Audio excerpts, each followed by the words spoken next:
ధర్మప్రియ ఆప్త బంధువులారా, మాతృశక్తి, ఈరోజు నేను మీ ముందు కేవలం వేదం ఏం చెప్తుంది, వేదంలో ఉన్న మానవ ధర్మాలు ఏమిటో అది మీ ముందు ఉంచడానికి ప్రయత్నిస్తాం. ఎటువంటి సందేహాలున్నా మీరు దయచేసి ఇంటికెళ్ళి పక్కావిడానికి చెప్తే ఆవిడ మీ సమాధానాలకి అంటే మీ ప్రశ్నకి సమాధానం చెప్పండి. నేను క్వశ్చన్స్ రిలీజ్ చేస్తాను కాబట్టి నా దగ్గర నుంచే సమాధానాలు తీసుకోండి. నేను దాదాపు మీ మధ్యలో 9:30 వరకు ఉండగలుగుతాను. 6 గంటలకి ప్రారంభిస్తున్నాను, 7 గంటల వరకు చూస్తాను చెప్పడానికి. మీకు కాసేపు సమయం ఇస్తాను, ఆత్మ కళ్యాణం మాట్లాడుకుందాం. ఫస్ట్ వేదం ఏం చెప్తుంది అంటే, వేదము అంటే విధ జ్ఞానే విధ సత్తాయాం విధిల్లాభే విధ విచారణే. అంటే మనం విచారణ చెయ్యాలంటే ఆలోచించాలి. ఆలోచించినప్పుడే మనకు దాని గురించి బెనిఫిట్ ఏంటో తెలుస్తుంది. అలాగే దాని ఉనికిని మనం కాపాడుకోగలుగుతాం. అది ఏ వేదం.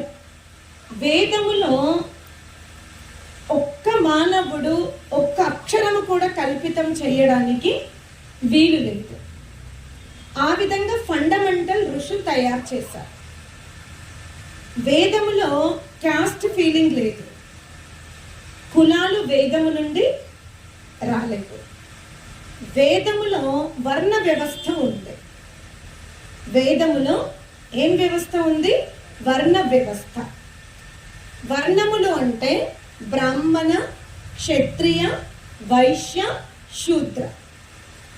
ఇది క్యాస్ట్ కాదు, వర్ణము అంటారు. వర్ణము అంటే జీవాత్మ విద్యను అభ్యసించేటప్పుడు తన సామర్థ్యము చేత ఏ ప్రవృత్తి వైపు వెళ్తుందో, ఏ అభిరుచి వైపు వెళ్తుందో దాన్ని వర్ణము అంటారు.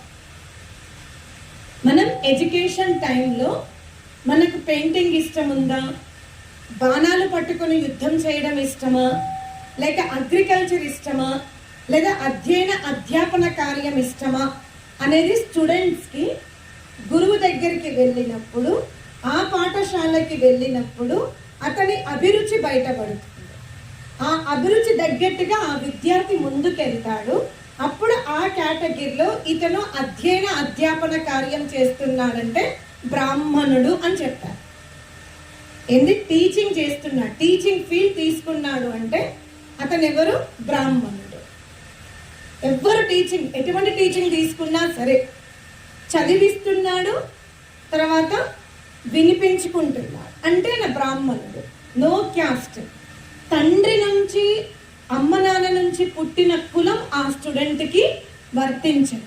తాను ఎడ్యుకేషన్ అంటే విద్యావంతుడైనాక తాను ఏ వృత్తి తీసుకుంటున్నాడో దాన్ని బట్టి అతన్ని ఏం చెప్పేవారు? ఇతను బ్రాహ్మణుడు అయ్యాడు అంటే ఇతను టీచింగ్ ఫీల్డ్లో ఉన్నాడు. రెండవది, అతనికి టీచింగ్ ఫీల్డ్ ఇష్టం లేదు, కానీ పెద్ద పెద్ద కొండల నుంచి కింద దూకుతాడు, బాణాలు వదలగలుగుతాడు, చాలా అటమ్ బాంబ్స్ తయారు చేయగలుగుతాడు. ఆ విధమైన నాలెడ్జ్ని డెవలప్ చేసుకుంటాడు.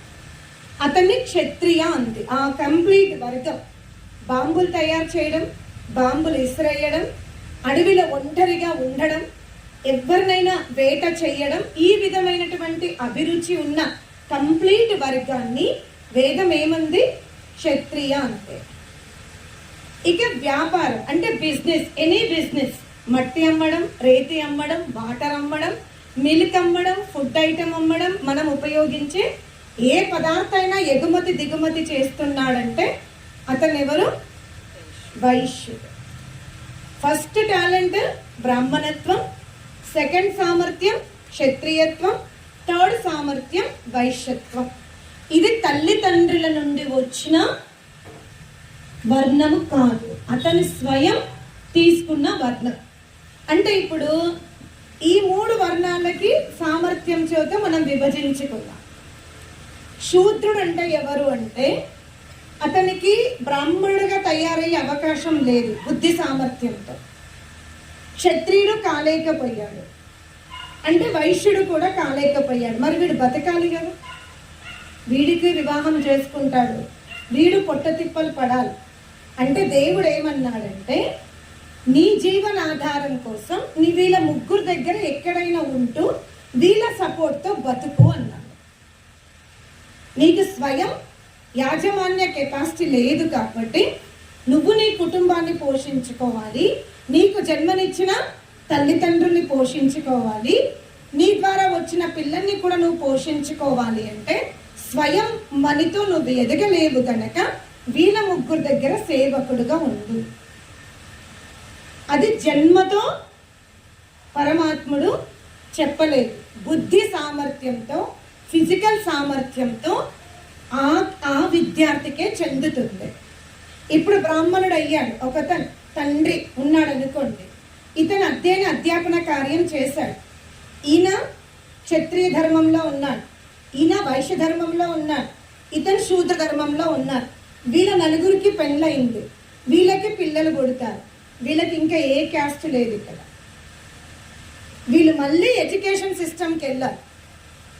ఈ నలుగురు పిల్లలు నలుగురిని బ్రాహ్మణ కుమారుడైనా సరే, క్షత్రియ కుమారుడైనా సరే, వైశ్యుని సంతానమైనా సరే, శుద్ధుని సంతానమైనా సరే మళ్ళీ వాళ్ళు ఎడ్యుకేషన్లోకి వెళ్తారు. మళ్ళీ అక్కడ వాళ్ళు డివైడ్ చేస్తారు, ఈ పిల్లల్లో ఏ కెపాసిటీ ఉంది అంటే క్యాస్ట్ ఎక్కడుంది? క్యాస్ట్ వేదములో లేదు. కాబట్టి మానవుడు అహంకారిగా సత్తా నిలుపుకోవడానికి క్యాస్ట్ను తీసుకొచ్చాడు. ఇది ఎక్కడ ఉందంటే వేదములో ఉందన్నాడు, వేదములో లేదు. మరి వేదములో ఈ మంత్రం ఉంది, బ్రాహ్మణ ముఖమాసి బాహురాజన్య కృత ఉరు తద్ వైశ్య శూద్రోపాదాభ్యం అజాయత. ఈ మంత్రం ఉంది. నేను మీ ముందు మంత్రం ఎందుకు పెట్టానంటే అమ్మగారైతే వేదములో క్యాస్ట్ లేదన్నారు, ఇంకో పెద్ద పీఠాధిపతి యజుర్వేదములోని పురుష సూక్తములో బ్రాహ్మణ ముఖమాసీత్ అని ఉంది. మరి అలాంటప్పుడు ఈ అమ్మగారు చెప్పింది తప్ప, అతను చెప్పింది తప్ప అనే అన్నకి నేను ఈ మంత్రం మీ ముందు చెప్తున్నా. ఈ మంత్రము యజుర్వేదములో 32వ అధ్యాయంలో ఉంది, కానీ ఆ మంత్రానికి అర్థం ఇది. ఏది? నేను ముందు చెప్పిన అర్థం ఏంటి? ఎక్కడైతే అధ్యాపన కార్యం ఎక్కడి నుండి జరుగుతుంది? ఈ ముఖ వర్చస్సు నుండి. వినాలి, మాట్లాడాలి, కళ్ళతో కూడా మనం క్లాస్ని కంట్రోల్ చెయ్యాలి. కాబట్టి ఈ సప్త ద్వారాలని బ్రాహ్మణ వర్గంతో పోల్చింది. ఎవరి శరీరంలో బ్రాహ్మణ వర్గం లేదు చెప్పండి? ఎవరి శరీరంలో బ్రాహ్మణత్వం లేదు? ఎవరికైనా దేవుడు బ్రాహ్మణత్వం ఇవ్వకుండా ఇచ్చాడా? లేదు. కాబట్టి ఈ బ్రాహ్మణత్వము గనక డ్యామేజ్ అవుతే దేని మీద ప్రభావం పడుతుంది? షోల్డర్ మీద ప్రభావం పడుతుంది. ఉదాహరణకి ఒక వ్యక్తి బాంబు వదులుతున్నాడు లేదా కత్తి వదులుతున్నాడు, కానీ చాలా దూరంలో ఉన్నాడు. ఇప్పుడు మీరు ఆ కత్తిని మీ మీదకి రాకుండా ఉండాలి అంటే ఆ సమయంలో మీరు దేని సపోర్ట్ తీసుకుంటారు? ముందు చేతులు, అంటే మనం నోరుతో చెప్పకుండా ఫస్ట్ చేతులు అడ్డు పెట్టుకుంటాం. కాబట్టి ఒక్కొక్కసారి ఇది ఉన్నా కూడా దీన్ని కూడా ఎవరు డామినేట్ చేస్తారు? క్షత్రియత్వం డామినేట్ చేస్తారు. కాబట్టి ఈ షోల్డర్ని, ఈ బాడీని రక్షించుకోవడానికి ఎవరు అంటే దీన్ని క్షత్రియత్వంతో చెప్తారు. నీ శరీరాన్ని ఎవరు రక్షిస్తున్నారంటే ఇది క్షత్రియ వర్ణం. ఆ తర్వాత మనం ఆహారం తీసుకుంటాం. తులసిదాస్ హిందీలో ఏమంటాడంటే మనమందరం ఎలా ఉండాలి అంటే ముఖవత్ అంటారు. మనం నోట్లో పెట్టిన భోజనం చెప్పండి, పాపం అది అక్కడే పెట్టుకుంటుందా, మొత్తం శరీరంలో స్ప్రెడ్ చేస్తుందా కదా? తను ఇక్కడ తీసుకున్నటువంటి ఆహారమును అది ఈ తల వెంట్రుక భాగము నుండి పాద గోర్ల వరకు ఆహారం ఏం చేస్తుంది? శక్తిని ఇస్తుంది. అలాగే మనము కూడా సమాజంలో ముఖవత్ అంటే నోరు వలె ఉండాలి. అంటే తీసుకున్న ఆహారము శరీరంలో ఎంత స్ప్రెడ్ అయిందో మనము కూడా ఇతరుల పట్ల అందరూ నా వాళ్ళే అర్థమైందా? ఎవరిని హామీ చెయ్యకండి. పరమాత్ముడు ఏం చెప్తాడంటే, నీకు ఎలా సుఖము కావాలనిపిస్తుందో, నీకెలా రెస్పెక్ట్ దొరికితే బాగుండనిపిస్తుందో, నువ్వు ఎలా చాలా యశస్సుతో ఉండాలనుకుంటావో, సేమ్ ఎదురుగా ఉన్న వ్యక్తి కూడా అదే ఆశిస్తారు. అంటే నీకు రెస్పెక్ట్ కావాలి, నిన్ను గౌరవించాలి, దట్ ఈస్ కరెక్ట్. కానీ మరి ఎదుటి వ్యక్తి విషయంలో కూడా తను కూడా మన నుంచి అలాగే కోరుతాడు. అందుకనే ముఖవత్ అంటాడు. నువ్వెవ్వరి వలె ఉండకు, నోటి వలె ఉండు. ఈ నోటిలో పెట్టుకున్నటువంటి ఆహారము శరీరంలో కంప్లీట్గా ఏ విధముగా రసము మజ్జ తయారవుతుందో, నీ శక్తి కూడా సమాజంలో నాన్ లిమిటెడ్గా ఉపయోగపడాలి. స్వార్థం వద్దు అంటారు. ఆ బిజినెస్ ఎవరు చేస్తున్నారు? మన శరీరంలో కడుపు చేస్తుంది, ఉదరం చేస్తుంది. అంటే ఇది బిజినెస్ చేస్తుంది. ముందు తీసుకుంటది, తర్వాత దాన్ని ఏం చేస్తుంది? రసముగా తేలికగా మార్చి బాడీ అంతా స్ప్రెడ్ చేస్తుంది. ఈ నీ ఉదరమే వైశ్యవర్ణంతో చెప్తారు. ఈ మూడింటిని ఎవరు మోస్తున్నారు? పాదాలు. అంటే ఇది సేవ చేస్తుంది. దిట్ ఈస్ శూద్ర అన్నారు. ఇప్పుడు చెప్పండి, మీ బాడీలో మీరు 100 years ఉండాలనుకుంటే ఇందులో మీకు ఏ పార్ట్ కావాలి, ఏ పార్ట్ వద్దు, ఏ పార్ట్ గ్రేట్, ఏది ఎక్కువ ఏది తక్కువ చెప్పండి. మనస్ఫూర్తిగా చెప్పండి. All are equal. సొసైటీలో కూడా ఆల్ పర్సన్ ఈక్వల్. ఎవ్వరిని తక్కువ చెయ్యకు. ఎవ్వరు లేకపోయినా మనం జీవించాం. ఒక 100 కోట్ల బిల్డింగ్ కట్టుకున్నారు, 50 లక్షల కారు కొన్నారు. మీ ఇంటి ముందు డ్రైనేజ్ విపరీతంగా పొంగిపోతుంది. మీ ఇంట్లో ఏసీ ఉంది, మల్లె చెట్టు ఉంది, మీ ఇంటికి గెస్ట్లు రావాలి, కానీ మీ ఇంటి ముందు డ్రైనేజ్ పొంగిపోతుంది. ఇప్పుడు చెప్పండి, మీ ఇంటిలో గెస్ట్ హ్యాపీగా ఉండాలన్నా, ఆ గెస్ట్కి మీరు గౌరవంగా వెల్కమ్ చెప్పాలన్నా కోట్ల బిల్డింగ్ అవసరమవుతుందా? మీ ఇంటి ముందు డ్రైనేజ్ క్లీన్గా ఉండడమా? మరి అది క్లీన్ చేస్తున్న పర్సన్ టైంకి రాకపోతే నీ 100 కోట్ల బిల్డింగ్ ఎందుకు మరి తక్కువ చూస్తున్నావు? అలానే అతన్ని తెచ్చుకొని నీ హాల్లో కూర్చోబెట్టుకోమని గాడ్ చెప్పాడు, కానీ చులుకనగా కూడా చూడ. ఈ ప్రపంచంలో ఏ వస్తువు లేకుండా నువ్వు కిచెన్లో వంట చెయ్యలేవో. మీరు చాలా బాగా చేశారు, పన్నీర్ మసాలా వేశారు, చట్నీలో పల్లీలు బాగా మంచిగా వేయించారు, అన్నీ కరెక్ట్గా వేశారు, కానీ చిన్న ఉప్పే మర్చిపోయారు. ఏమవుతుంది? ఉప్పు రేట్ ఎంత? మన వండే ఇంట్లో ఉన్న పదార్థాలలో అన్నింటికంటే ఉప్పు రేటు. కానీ అదే కూరగాయల్లో లేకపోతే? అలాగే సమాజంలో ఏ వృత్తి వాడు లేకపోయినా ఎవ్వరూ సుఖముగా ఉండలేరు. కాబట్టి దేవుడు ఏమంటాడంటే, ఎవ్వరిని తక్కువ అంచనయ్యకు, ఎవ్వరిని చులుకనగా చూడకు. అది ఫస్ట్ భగవంతుడు చెప్పింది. మన శరీరాన్ని 4 భాగాలుగా విభజించాడు.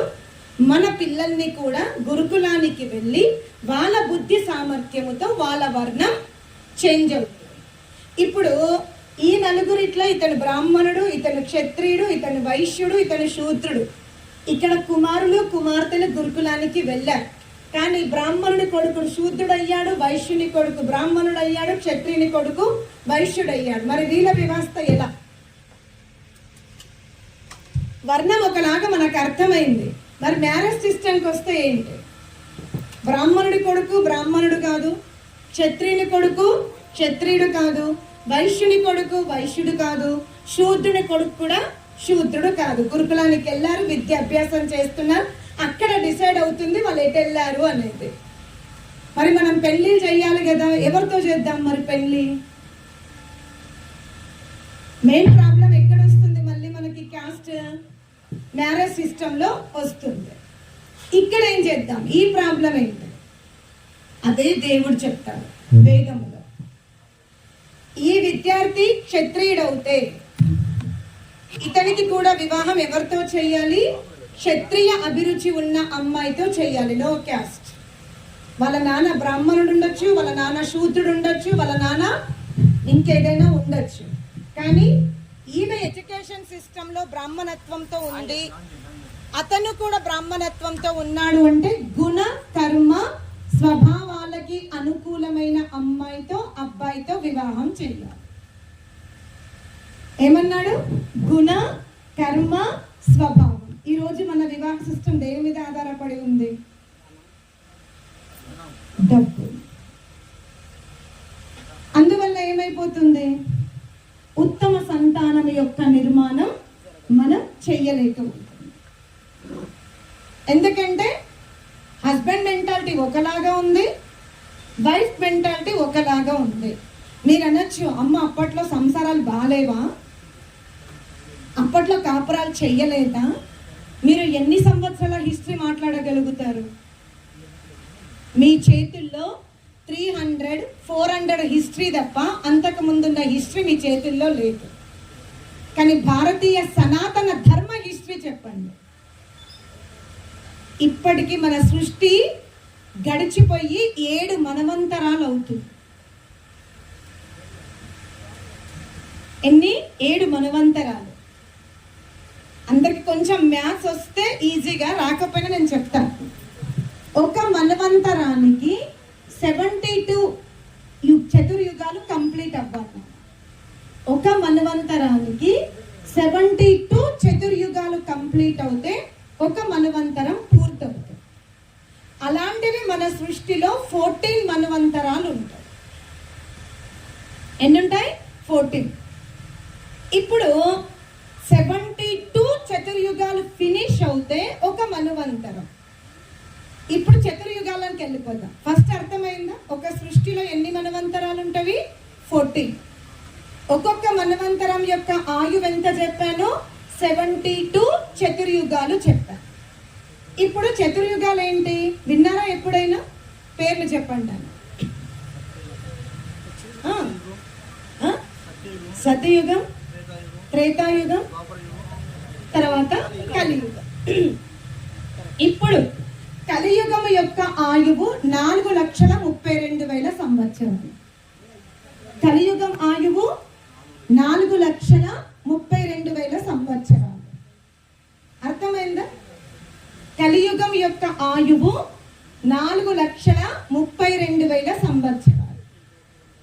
దీనికి పైన ఏం తీసుకుందాం? త్రేతాయుగం తీసుకుందాం. ఏం తీసుకుందాం? ఇప్పుడు దీనిపైన ద్వాపర యుగం తీసుకుంటే 8,64,000. ఎంత? 8,64,000. రాసుకున్నావా? ఆ తర్వాత ఏంటి? త్రేతాయుగం 12,96,000. తర్వాత సతయుగం తీసుకుంటే 17,00,000. ఇప్పుడు ఈ 4ంటిని టోటల్ చేయండి. ఏది? సతయుగం ఆయువు, త్రేతాయుగం ఆయువు, ద్వాపర యుగ ఆయువు, కలియుగము యొక్క ఆయువుని మనం టోటల్ చేస్తే ఒక్క చతుర్యుగం ఆయువు వస్తుంది. ఈ 4ంటిని కలిపితే ఒక చతుర్యుగం కంప్లీట్ అయినట్టు. ఇలాంటివి 72 చతుర్యుగాలు ఫినిష్ అవుతే ఒక్క మనవంతరం సమాప్తం అవుతుంది. అర్థమైందా? ఏంటి? కలియుగం, ద్వాపర యుగం వచ్చి 8,64,000, 12,96,000 చిల్లర, 17,00,000. ఈ 4 కలిపితే ఎంత ఆయు వస్తుందో దాన్ని ఒక యుగం, దాన్ని చతుర్యుగం. 4 కంప్లీట్ అయినవి కాబట్టి దాన్ని ఏమంటాం మనం? చతుర్యుగం. ఈ 4 చతుర్యుగాలని కలిపితే ఎంత ఇయర్స్ వచ్చాయో దాన్ని 72తో గుణాకారం చేయాలి. అంటే 72 టర్మ్స్ చతుర్యుగాలు ఫినిష్ అవ్వాలి. అప్పుడు ఒక మనవంతరం అవుతుంది. అలాంటి మనవంతరాలు ఒక సృష్టిలో ఎన్ని ఉంటాయి అన్నాడు? 14 మనవంతరాలు ఉంటాయి.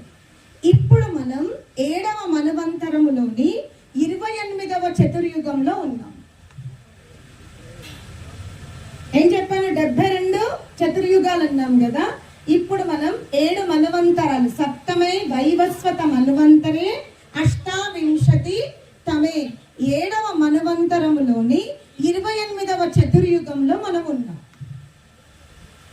అర్థమైందా? ఇది మన భారతదేశ సనాతన సంవత్సర యుగం. ఇంత పురాతనమైనటువంటి సృష్టి కాలాన్ని ప్రపంచంలో ఎవరైనా చెప్పగలుగుతారా? మరి మీరు ఎప్పటి నుంచి ఉన్నారు? ఎప్పటి నుంచి ఉన్నారు? మామూలుగా అందరూ కూడా ఈ రోజుల్లో చనిపోతే కొత్తగా ఫ్యాషన్ వచ్చింది, RIP అని పెడుతున్నారు. ఎంత మూర్ఖత్వంగా పెడుతున్నారంటే చదువు ఉండి చదువు లేని సంస్కారహీనుల్లాగా పెడుతున్నారు. ఎందుకంటే నేను క్రైస్తవవాదిని కాదు, ముస్లిం వాదిని కాదు, హిందూవాదిని కాదు, నేను మానవవాదిని. నేను ఏ మతానికి సంబంధించింది కాదు, నేను కేవలం మానవత్వాన్ని ప్రేమిస్తాను. అన్నిటికంటే నాకు ఏది సిద్ధాంతం అంటే వేదం ఇష్టం. ఎందుకంటే వేదములో ఎటువంటి సందిగ్ధ మాటలు కానీ సందిగ్ధ జీవన విధానం లేదు. అది మనకు అంతు లేదు, మనకి మన గురువులు చెప్పడం లేదు. మనం చెప్పినా మా అత్త ఇలా చేసిందా, మా ఆయన అలా చేశాడా, ఇప్పుడు కొత్తగా వచ్చిందని అంటారు. కానీ నేను కంప్లీట్గా నా శోధన అన్వేషణ, నా లక్ష్యం వేదం. అయితే ఈ RIP ఎందుకు పెట్టకూడదు అంటే, ఇప్పుడు మీరు ధరించుకున్నటువంటి సోల్లో, శరీరంలో ఒక 2-3 తత్వాలు ఉన్నాయి. ఇప్పుడు మీ బాడీలో 3 తత్వాలు ఉన్నాయి. ఒకటి గాడ్, రెండవది సోల్, ఒకటి మీ బాడీ. అంటే ఏదైతే మెటీరియల్తో తయారైందో. సిద్ధాంతాన్ని హార్డ్గా తీసుకెళ్లకుండా ఈజీగా తీసుకొస్తున్నాను, జాగ్రత్తగా వినండి. ఇప్పుడు మనం చపాతీ పిండి తయారు చేయాలి అంటే ఏమేం కావాలి? పిండి, వాటరు, పేనం, కోల, ఇంకా చేసేవాడు ఉండాలి, పొయ్యి.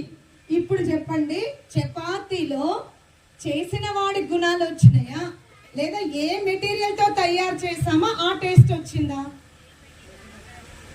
అంటే మీకు అర్థమైంది, చేసిన వాడి గుణాలు ఎందుకు రాలే? పిండి, మళ్ళీ డైవర్ట్ అవ్వకండి, పిండి స్వభావం వేరు, చేసిన కర్త యొక్క స్వభావం వేరు. అలాగే God is different, soul is different, material is different. God దీన్ని తయారు చేస్తాడు, దేన్ని? మెటీరియల్తో కూడుకున్న ఈ కుండను. కానీ కుండలో ఏ స్వభావం వస్తుంది? దేనితో తయారు చేశాడో ఆ స్వభావమే వస్తుంది.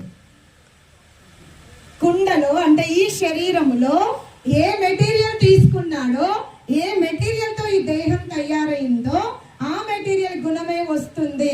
కానీ ధరించిన వాడి గుణము రాదు, చేసిన వాడి గుణం రాదు. అర్థమైందా? మీరే అన్నారు, మళ్ళీ డైవర్ట్ అవ్వకండి. చపాతి దాంట్లో తినేవాడి గుణం రాదు, చేసిన వాడి గుణం రాదని మీరే చెప్పారు, నేను చెప్పలేదు. లేదా సిద్ధాంతం మార్చేస్తారా? చెప్పండి. చపాతీని తింటున్నాం, తినేవాడి గుణం అందులో లేదు, చేసిన వారి గుణం కూడా అందులో లేదు. అందులో గోధుమ గుణమే ఉంది, జొన్న గుణమే ఉంది, మక్క పిండి గుణమే ఉంది. బాడీ ఆల్సో దట్ ఏవా అదే. ఇది అగ్ని తత్వంతో తయారు చేయబడింది, ఇది జలతత్వంతో తయారు చేయబడింది, ఇది వాయు తత్వంతో తయారు చేయబడింది, ఇది పృథివీ తత్వంతో తయారు చేయబడింది, ఇది ఆకాశ తత్వంతో తయారు చేయబడింది. ఈ దేహంలో ఈ 5 మెటీరియల్ గుణాలే ఉంటవి, కానీ నీ సోల్ గుణం ఈ దేహంలో ఉండదు. అలాగే పరమాత్ముని గుణము కూడా సోల్లో ఉండదు, బాడీలో ఉండదు.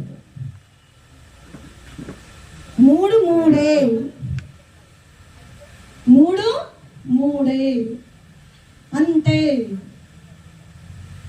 పరమాత్ముని యొక్క గుణకర్మ స్వభావాలు జీవాత్మ ఎప్పుడూ తీసుకోదు, జీవాత్మలోకి రావు. అలాగే జీవాత్మ గుణాలు కూడా ప్రకృతికి వెళ్ళవు. అలాగే ప్రకృతి గుణాలు జీవాత్మకి రావు, జీవాత్మ గుణాలు పరమాత్మునికి రావు. మరి ఎందుకు ఉపాసన చెయ్యాలి? ఎందుకు మెడిటేషన్ చెయ్యాలి? ఎందుకు ధ్యానం చేయాలి? మరి చపాతీ తింటే చపాతీ గుణం రానప్పుడు ఎందుకు తింటున్నాం? అవునా, ఎనర్జీ కింద కన్వర్ట్ అవుతుంది, ఎంతగానో సోల్ అయితే కాదు. శక్తి కిందకి అది మారుతుంది తప్ప అది సోల్ కాదు. అలాగే గాడ్తో మనం రిలేషన్షిప్ పెంచుకున్నప్పుడు గాడ్ లాంటి గుణాలని మనం అవలంబించాలనే ఆతృత పెరుగుతుంది, కానీ మనం ఎప్పుడు దేవుడు కాము. అంతే సిద్ధాంతం. అర్థమైందా? ఆహారం తీసుకుంటే ఎలా ఎనర్జీ పాస్ అవుతుందో అలా ఈ జీవాత్మ దేవుడి తత్వాన్ని తెలుసుకున్నప్పుడు తనని కూడా ఎలా మార్చుకుంటుంది? పరమాత్ముని వలె మార్చుకుంటుంది, కానీ పరమాత్ముడు కాలేదు. కానీ మనం ఉపాసిస్తుంది ఎవరిని? ఈ రోజుల్లో ఎవరిని ఉపాసిస్తున్నాం? మీ ఇంట్లో ఏసీ ఉంది, ఆ ఏసీ వల్ల ఎవరికి సుఖం ఉంది? ఈరోజు మనం ఏసీని పెట్టుకున్నాం, పెద్ద కారు కొన్నాం, పెద్ద ఇల్లు కొన్నాం, దానివల్ల సౌకర్యం ఎవరికి ఉంది? మనకంటే ఏ దానికి ఉంది? నేనేం చెప్పాను? ఇందులో 3 ఉన్నాయి. ఒకటి దేహం, ఒకటి సోల్, ఒకటి పరమాత్మ.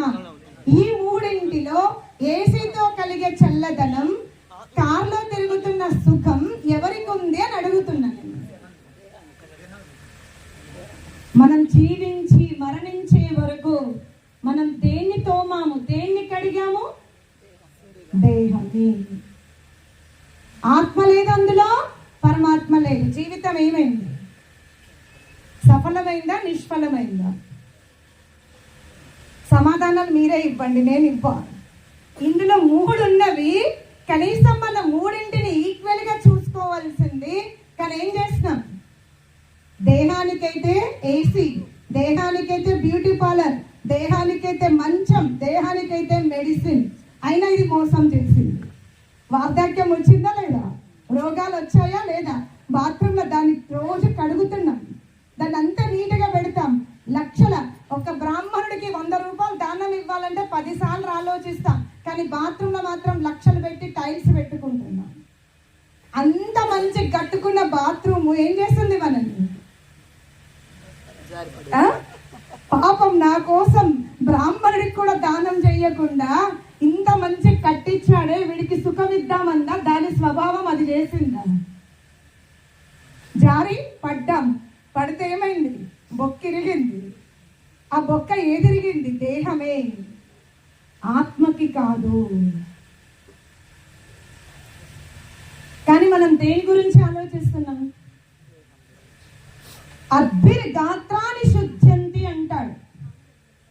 ఈ దేహం శాశ్వతం కాదని నేను తోమకుంటా కూర్చున్నాననుకో రోగం వస్తుంది. దీన్ని శుద్ధిగా పెట్టుకోవాలి, దీన్ని చాలా అందంగా పెట్టుకోవాలి కదా, దీనికి మంచి డ్రెస్ వేయాలి. ఈ దేహాన్ని మనం చాలా అలంకరించుకోవాలి. ఎంత అలంకరించుకోవాలి అంటే ఎదుటి వ్యక్తిని మనం అట్రాక్ట్ చేసుకోగలగాలి, కానీ రాంగ్ రూట్లో కాదు, మంచి రూట్లో. అర్థమైందా? మన దేహ బాడీ లాంగ్వేజ్ ఎలా ఉండాలి అంటే ఎదుటి వ్యక్తి మనతో మాట్లాడాలి అనుకోవాలి. ఆ ప్రవృత్తి తప్పు కాదు. ఏంటి? మంచి డ్రెస్సింగ్ కోడ్ మెయింటైన్ చేయడం అనేది ప్రవృత్తి తప్పు కాదు, కానీ అదే ప్రధానంగా తీసుకోవడం, అదే లక్ష్యంగా పెట్టుకోవడం కరెక్ట్ కాదు.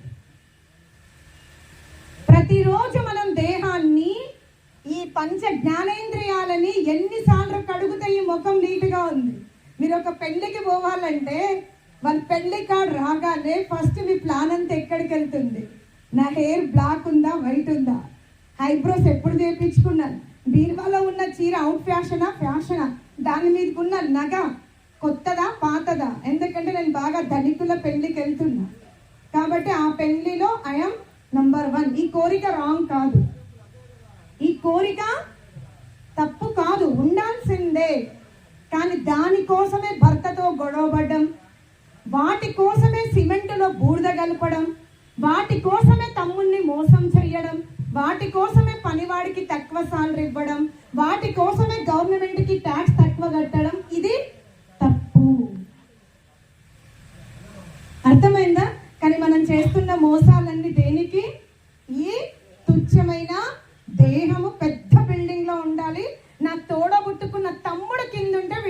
హ్యాపీ వాడిని మోసం చేస్తే.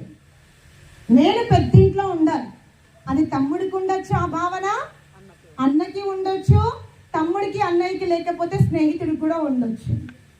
ఇద్దరు మిత్రులు కలిసి వ్యాపారం చేస్తారు, ఏమవుతుంది ఏంటి? వ్యాపారం చేస్తున్నప్పుడు మాత్రం మార్కెట్లో అందరిని పిలిచి ఓపెనింగ్ బాగా పెడతారు. మాలాంటి వాళ్ళు చెప్తారు, ఫ్రెండ్స్ జాగ్రత్త, వేదంలో ఒక మంత్రం వస్తుంది, అభయం మిత్ర దభయం అమిత్ర దభయం జాత దభయం పరోక్షాత్. ఓ మానవ, నీకు ఈ ప్రపంచంలో ఎక్కువ నష్టం ఎవరితో ఉందో తెలుసా? మిత్రుడితోనే ఉంది అన్నాడు. ఈ ప్రపంచంలో నిన్ను ఎవరైనా మోసం చేస్తారు అంటే, నీ శత్రువు ఎవరైనా ఉన్నారంటే యువర్ బెస్ట్ ఫ్రెండే అన్నాడు దేవుడు. నేను అదే చెప్తాం, మీరు ఇద్దరు ఫ్రెండ్స్ కదా, కలిసి వ్యాపారం ఎందుకు చేస్తున్నారంటే, అదేంటి అమ్మగారు వచ్చి ఆశీస్సులు ఇవ్వాలి కానీ జాగ్రత్త ఎందుకు చెప్పింది అని. 6 నెలలకి ఫోన్ చేస్తాను, మీరు ఇద్దరు బెస్ట్ ఫ్రెండ్స్ కదా, బిజినెస్ ఎలా ఉంది? అమ్మ, మీరు ఆ రోజు ఏమని ఆశీస్సులు ఇచ్చారో కానీ వాడు నన్ను మోసం చేసి వెళ్ళిపోయాడు. దట్ ఈస్ వేదం చెప్తుంది. ఎందుకు మోసపోయాము? మన ఇంద్రియాలు అధికంగా ఇతరుల మీద విశ్వాసం పెట్టుకోవడం వల్ల. నువ్వు నీ కర్తవ్యాన్ని up to date daily check చేసుకుని ఉంటే నీ ఫ్రెండ్ నిన్ను మోసం చేసేవాడు కాదు. నువ్వేం చేసావు? సోమరిగా ఉన్నావు. సోమరి వాడిని ఎవరు యాక్టివ్ చేస్తారు? శత్రువులే యాక్టివ్ చేస్తారు. అందుకనే ఈ ప్రపంచంలో నువ్వు మోసానికి గురయ్యావంటే తప్పు, మోసం చేసిన వాడి దానికంటే ఎక్కువ నీదే తప్పు. నువ్వు గుడ్డిగా ఎందుకు నమ్మావు? నీకు దేవుడు సామర్థ్యం ఇచ్చాడు కదా, ఒక్కసారి నువ్వు కూడా లావాదేవీలు చూసుకోవాల్సింది. ప్రపంచంలో మనకి బాగా నేర్పిస్తారు ఏంటి? అమ్మ నాన్నకి ఎదురు ఆన్సర్ ఇవ్వద్దు, పెద్దవాళ్ళు వస్తే లేచి నిలబడాలి. ఇప్పుడు అమ్మాయిలు నిలబడరు. కానీ మీకు తెలుసా, పెద్దవాళ్ళకి వచ్చినప్పుడు మనం ఎందుకు లేచి నిలబడాలి? రెస్పెక్ట్ కానే కాదు. ఎవరైనా పెద్దవాళ్ళు మన ఇంటికి వస్తే మనలో బీపీ అప్ డౌన్ అవుతుంది. మన శరీరంలో మనకు తెలియకుండానే బీపీ రేజ్ అవుతుంది. అయితే ఎక్కువ అవుతుంది, లేకపోతే తక్కువ అవుతుంది. అది కంట్రోల్ అవ్వాలి అంటే మనం లేచి నిలబడాలి. కొత్త వాళ్ళు మన ఇంటికి వచ్చినా, పలుకుబడి ఉన్న వాళ్ళు మన ఇంటికి వచ్చినా, మనకంటే సామర్థ్యం ఉన్న వాళ్ళు మన ఇంటికి వస్తే, వాళ్ళు వచ్చినప్పుడు మనకు తెలియకుండానే మన శరీరంలో 5% అన్న ఆందోళన స్టార్ట్ అవుతుంది. అది బీపీ కిందకి కన్వర్ట్ అవుతుంది. దానివల్ల దీర్ఘకాలంలో పక్షపాతం వచ్చే అవకాశం ఉంటుంది. అటువంటి వ్యాధులకి గురి కావద్దంటే మన పెద్దవాళ్ళు ఏం చెప్పారు? కాస్త నీకంటే పెద్దవాళ్ళు ఎందులో, మనీ విషయంలో ఉండొచ్చు, సామర్థ్యం విషయంలో ఉండొచ్చు, సమాజంలో ఇంకేదైనా పలుకుబడిలో ఉండొచ్చు. అలాంటి పెద్దవాళ్ళు వచ్చినప్పుడు నీలో భయం ఉంటుంది. కాబట్టి ఆ భయం అనేది ఏంటి? రక్తము కరెక్ట్గా ప్రసారణ చెయ్యనప్పుడు నీ శరీరానికే నష్టం. అందుకే ఏమన్నారు? లేచి నిలబడితే శ్వాస బ్యాలెన్స్ అవుతుంది. అర్థమైందా? ఎవరికి రెస్పెక్ట్ ఇస్తున్నాం మనం అక్కడ? మన దేహానికి. ఇప్పుడు మీరు ఇలా చెప్పండి, ఎవరైనా పెద్దవాళ్ళు వస్తే లేచి నిలబడతారా, నిలబడరా? అదే చెప్పండి, కానీ సైంటిఫిక్ గా చెప్పండి. అనవసరంగా ఈ బీపీ తెచ్చుకోవడం ఏంది, ఈ టాబ్లెట్ వేసుకోవడం ఏంది? దీనికంటే ఒకసారి లేచి నిలబడితే అయిపోతుంది కదా.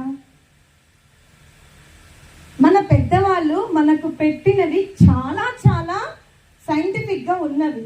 కానీ నానమ్మ ఇది ఎందుకు పాటించాలంటే, నానమ్మ ఏమన్నది? నీకు నోరు ఎక్కువైపోతుంది గమనంలో. పాపం ఈమెం చేస్తుంది, వాళ్ళ బిడ్డ కూడా క్వశ్చన్ వేస్తే ఈమె దగ్గర కూడా సమాధానం లేదు. ఇగో నాకు తెలియదంటే నా బిడ్డ గౌరవించదేమో, పెద్దవాళ్ళకు సమాధానం ఇయ్య, చెప్పింది విను అంట. దానివల్ల ఏమైపోయింది? వాళ్ళు రివర్స్ అయిపోయింది. గర్భిణీ స్త్రీ సంధ్యా పడ్డ తర్వాత ఎందుకు బయటకు వెళ్ళకూడదు? ఒకసారి సూర్యాస్తం అయిపోయింది అంటే గర్భిణీ స్త్రీ బయటకు వెళ్ళకూడదు, తన పెరట్లో కూడా వెళ్ళకూడదు. ఎందుకు?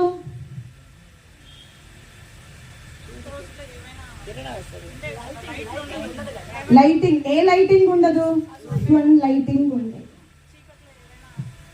లైట్స్ వచ్చాయిగా, ఇప్పుడు ఇవన్నీ లైట్స్ వచ్చాయిగా. సూర్యకిరణాలు భూమి మీద నిమిషానికి కోటాన కోట్ల బ్యాక్టీరియా ఏం చేస్తుంది, పుడుతుంది. సూర్యకిరణాలు వాటిని చంపేస్తుంది. సూర్యాస్తం అయిపోయిన తర్వాత గర్భిణీ స్త్రీ యొక్క సంచి కింది భాగంలో శిశువు పెరుగుతున్న కొద్దీ విచ్చుకుంటూ ఉంటుంది. ఆమె బయటకు వెళ్ళినప్పుడు ఆ బ్యాక్టీరియా ఏమవుతుంది, సంచిలోకి ప్రవేశిస్తుంది. పిండముకు ఆ వ్యాధి సోకుతుంది. అది పుట్టుకతో రావచ్చు, 20 ఏళ్ళకైనా ఆ వ్యాధి బయటపడవచ్చు, 30 ఏళ్ళకైనా వ్యాధి బయటపడవచ్చు. అందుకనే గర్భిణీ స్త్రీలు సంధ్యా సమయం పడక ముందే తను ఏ గదిలో ఉండాలనుకుందో ఆ గదిని శుద్ధి చేసుకొని ఇక బయటకి రాకూడదు. ఇది సిద్ధాంతం. మీరేం చేశారు, వెళ్ళకూడదు.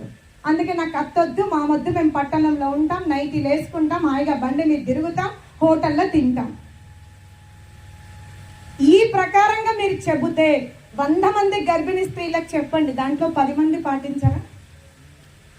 ఆ తర్వాత గర్భిణీ స్త్రీ ఎందుకు చేతికి నిండుగా గాజులు వేసుకోవాలి, ఎందుకు వేసుకోవాలి? శ్రీమంతం రోజు అందరూ ముత్తైదలు వచ్చి ఎందుకు గాజులు వేస్తారు?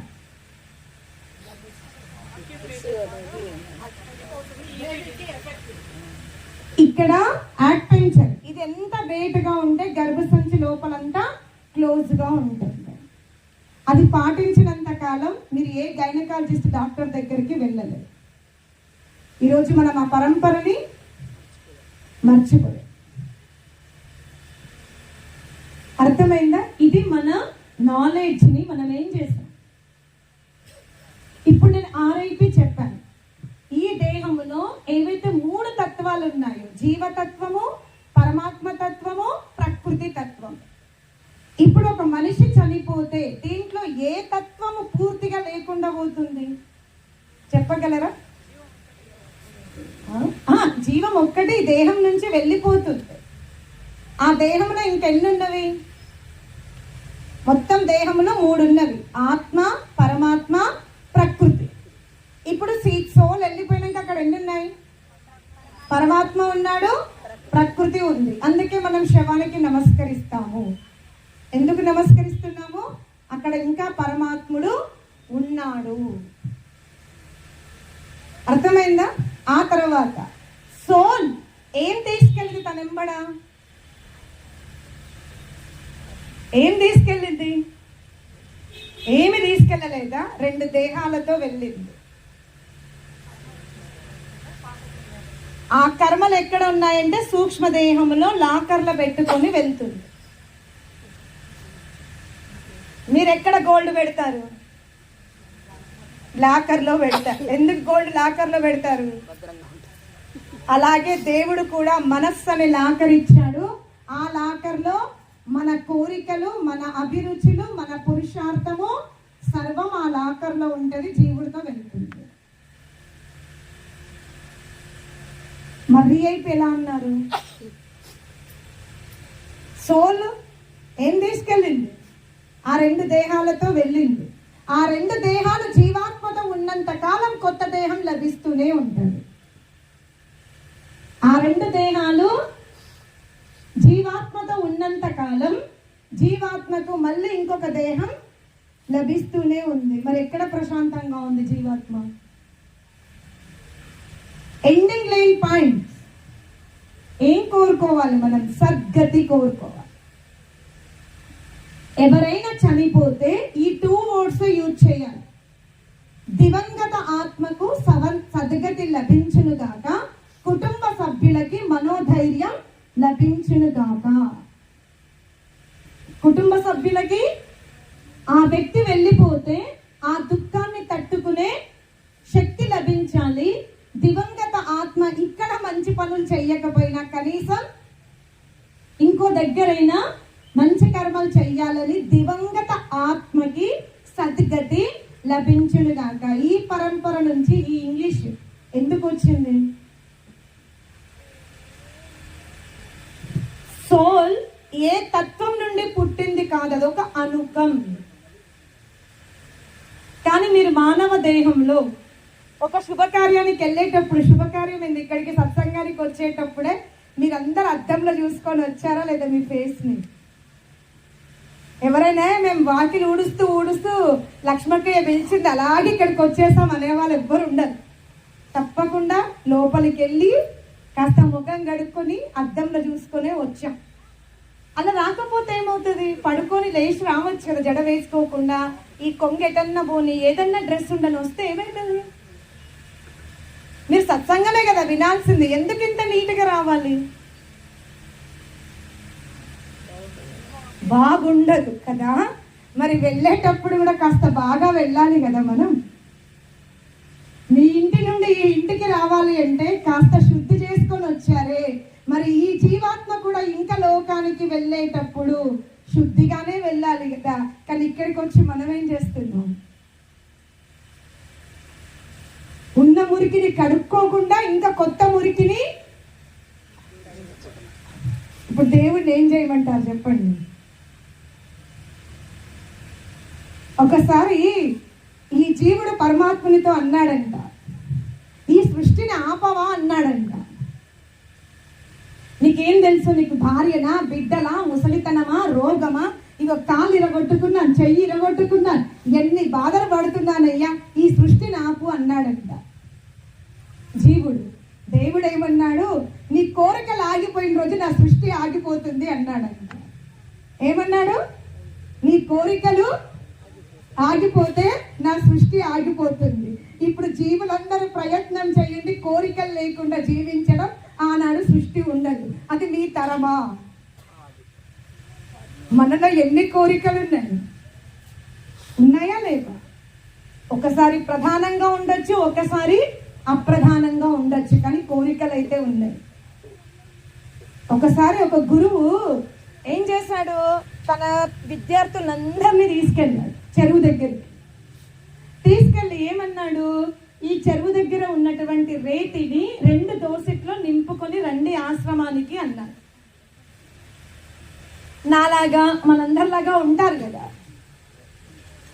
ఒక విద్యార్థి ఏమన్నాడు? గురువు గారు వెళ్ళిపోయారు కదరా, నేను చూశాను, మన గురుకులానికి ముందు ఎవరో బిల్డింగ్ కడుతున్నారా, అక్కడ కూడా రేతి కుప్ప ఉంది అన్నాడంట. గురువు గారు ఏం చెప్పారు? ఇసుకని దోసిట్లో నింపుకొని రమ్మన్నాడు. ఒక విద్యార్థి ఏమన్నాడు? ఇక్కడి నుంచి మోసుకోవడం ఎందుకురా, గురువు గారు ఇసుక తెమ్మన్నారు. అంటే మనం గురుకులానికి లోపలికి వెళ్ళేటప్పుడు ఇసుక చూపిస్తే సరిపోతుంది కదా. అందుకనే నేను చూశాను, మన గురుకులానికి ఎదురుగా ఇల్లు కడుతున్నారు, అక్కడ ఇసుక ఉంది, అక్కడి నుంచి తీసుకుపోదామంటే ఈ ఐడియా భలే ఉందిలే అని 10 మంది 20 మంది ఏం చేశారు? విన్నారు. ఇంకా దాంట్లో కొంతమంది గురువు గారు చెప్పారంటే ఏదో రీజన్ ఉంటుందిరా, కానీ ఆశ్రమం వరకు వెళ్ళాలంటే 2 చేతులు లేకపోతే దారిలో ఏదో కష్టమవుతుంది కదా, అందుకే నేను ఏం చేస్తాను, ఒక చేతిలో మాత్రం ఇసుక పెట్టుకుంటా, ఇంకా చేతిని మాత్రం ఖాళీగా పెట్టుకుంటాను. మనం ఏ కేటగిరీలో ఉన్నాం? ఫస్టా సెకండ్? ఫస్ట్లోనే ఉంటాం. అందులో అంటే దాదాపు 100 మంది విద్యార్థుల్లో ఒక్క విద్యార్థి మాత్రం గురువుగారు చెప్పారు అంటే ఇందులో ఏదో ఒక మర్మం ఉందని సరే ఓర్చుకుంటానులే అని దోసి నిండా ఇసుక తీసుకెళ్ళారు. మిగతా వాళ్ళ గురుకులం ముందు నింపుకున్నారు. తర్వాత అందరు గురుకులంలో ప్రవేశించారు. గురువు మాత్రం అక్కడ లేడు. ఎక్కడ? వీళ్ళు చేసిన చాష్టలప్పుడు. నిలబడండి అందరినీ అన్నాడు, నిలబడ్డారు. కళ్ళు మూసుకోండి అన్నాడు, కళ్ళు తెరవండి అన్నాడు. సముద్రం దగ్గర తెచ్చిన ఇసుక బంగారం అయింది, గురుకులం ముందు తీసుకున్న ఇసుక ఇసుకగానే ఉంది. ఇదే జీవితం. యవ్వనంలో మాత్రం నచ్చినట్టుగా జీవించాం, రోగాలు వచ్చాక కాస్త దైవా నామా నారాయణ శివ చార్ధామా అన్నాము, అంతే మన పని కూడా. అర్థమైందా? భగవంతుడు ఏమన్నాడు? తల్లి గర్భము నుండి మానవ జన్మ ఎత్తుతున్నావు, మరణ పర్యంతము ఏ తప్పు చెయ్యకుండా జీవించు అన్నాడు. మనం ఏం చేసాము? ఇప్పటి నుండి ఎందుకురా, యవ్వనంలో సుఖపడదాం, వార్ధాక్యంలో ఆలోచిద్దామని ముసల్తనానికి వ్యాధులు వచ్చాక అయ్యగారిని నిలిచి కోట్లు ఖర్చు కానీ పూజ చేద్దాము, నా పాపాలు పోని అంటాడు. కానీ అవి పోయేది కాదు. ఇదే జీవితం. అర్థమైందా? ఎవరైతే ఈ శరీరంలో ఉన్నప్పుడే మీ అందరికీ మీ దేహాన్ని మీరు చూసుకున్నారా లేదా? చాలా జాగ్రత్తగా ఇలా అద్దం ముందు నిలబడి నడుముని అటు ఇటు పెట్టి కూడా చూసుకుంటాం. ఇవి వెడల్పోయినాయా, ఇక్కడ ఏమైనా హెయిర్స్ వచ్చినాయా, ఇంకేమైనా నల్లబడిందా, స్కిన్ ఏమైనా అయిందా చాలా చూసుకుంటాం. చూసుకోండి, ఎవ్వరు వద్దనరు. తొందరగా ముసల్తనం తెచ్చుకోకండి. 400 years బ్రతకండి హాయిగా, ఎక్కడికి పోకండి. మరి ఇంత కష్టపడి కూడబెట్టుకున్న డబ్బుని ఎందుకు వదులుకోవాలి? 400 సంవత్సరాలు ఎంజాయ్ చేయండి. దేవుడు చెప్పిన ఆదర్శం అదే. బాగా తినండిరా, నాకేం పర్వాలేదు, కానీ జేబులో నింపుకోకండి అన్నాడు. ఈ ప్రపంచాన్ని మీరు ఎంత భుజించగలిగితే, ఈశావాస్యమిదం సర్వం యతికించ జగత్యాం జగత్తేన తెక్తేన భుంజీతామాగ్రిదః కస్యస్విద్ధనం. అప్పుడప్పుడు అమెరికా వాళ్ళు చెప్తారు ఏంటి, అక్కడ చెర్రీస్ తోట ఉంటది, ఎన్నన్నా తినొచ్చు కానీ బ్యాగ్ లో వేసుకోవద్దని. దేవుడు ఎప్పుడో చెప్పాడు, ఈ ప్రపంచాన్ని బాగా తిను, నువ్వు మానవ జన్మ ఎత్తిన తర్వాత సువర్ణ పాత్రలు తినకపోయినా, వెండి గ్లాసులో నీళ్లు తాగకపోతే నువ్వు చాలా దరిద్రుడివి అన్నాడు పరమాత్ముడు. మానవ జన్మ ఎత్తిన తర్వాత మన శరీరం మీద ఏమి కరగాలి? సువర్ణము, వెండి కరగాలి, లేకపోతే నువ్వు దరిద్రుడివిరా అన్నాడు పరమాత్ముడు. ఆయన పృథివీ లోపల ఎంత సువర్ణాన్ని నింపాడు అంటే, ఒక సృష్టి కాలాల పర్యంతం జీవుడు సువర్ణాన్ని నమిలినా తాగినా అది తరగనంత సువర్ణాన్ని తయారు చేసి ఇచ్చాడు. ఏ మెటీరియల్ కూడా పరమాత్ముడు తక్కువ తయారు చేయలేదు. ఏ మెటీరియల్ తక్కువ పడదు. పరమాత్ముని ద్వారా తయారు చేయబడిన మెటీరియల్ అలా ఉంది. పరమాత్ముడు ఎప్పుడు చెప్పాడు, నువ్వు మానవ జన్మలోకి వెళ్తున్నావు, సువర్ణము తిను, వెండి తిను, పండ్లు తిను, కందమూలాలు తిను, సుగంధ పుష్పాల వాసన చూసుకో, ఈ ఇంద్రియాల ద్వారా చక్కగా జీవించు, కానీ దోచుకోకు అన్నాడు. కానీ మనం ఏం చేసాం? సువర్ణాన్ని ఇవాళ మనం తింటున్నామా, లాకర్లో పెట్టుకుంటున్నామా? పరమాత్ముడు ఏం చెప్పాడు? సువర్ణక ఇస్తేమాల్ కరు.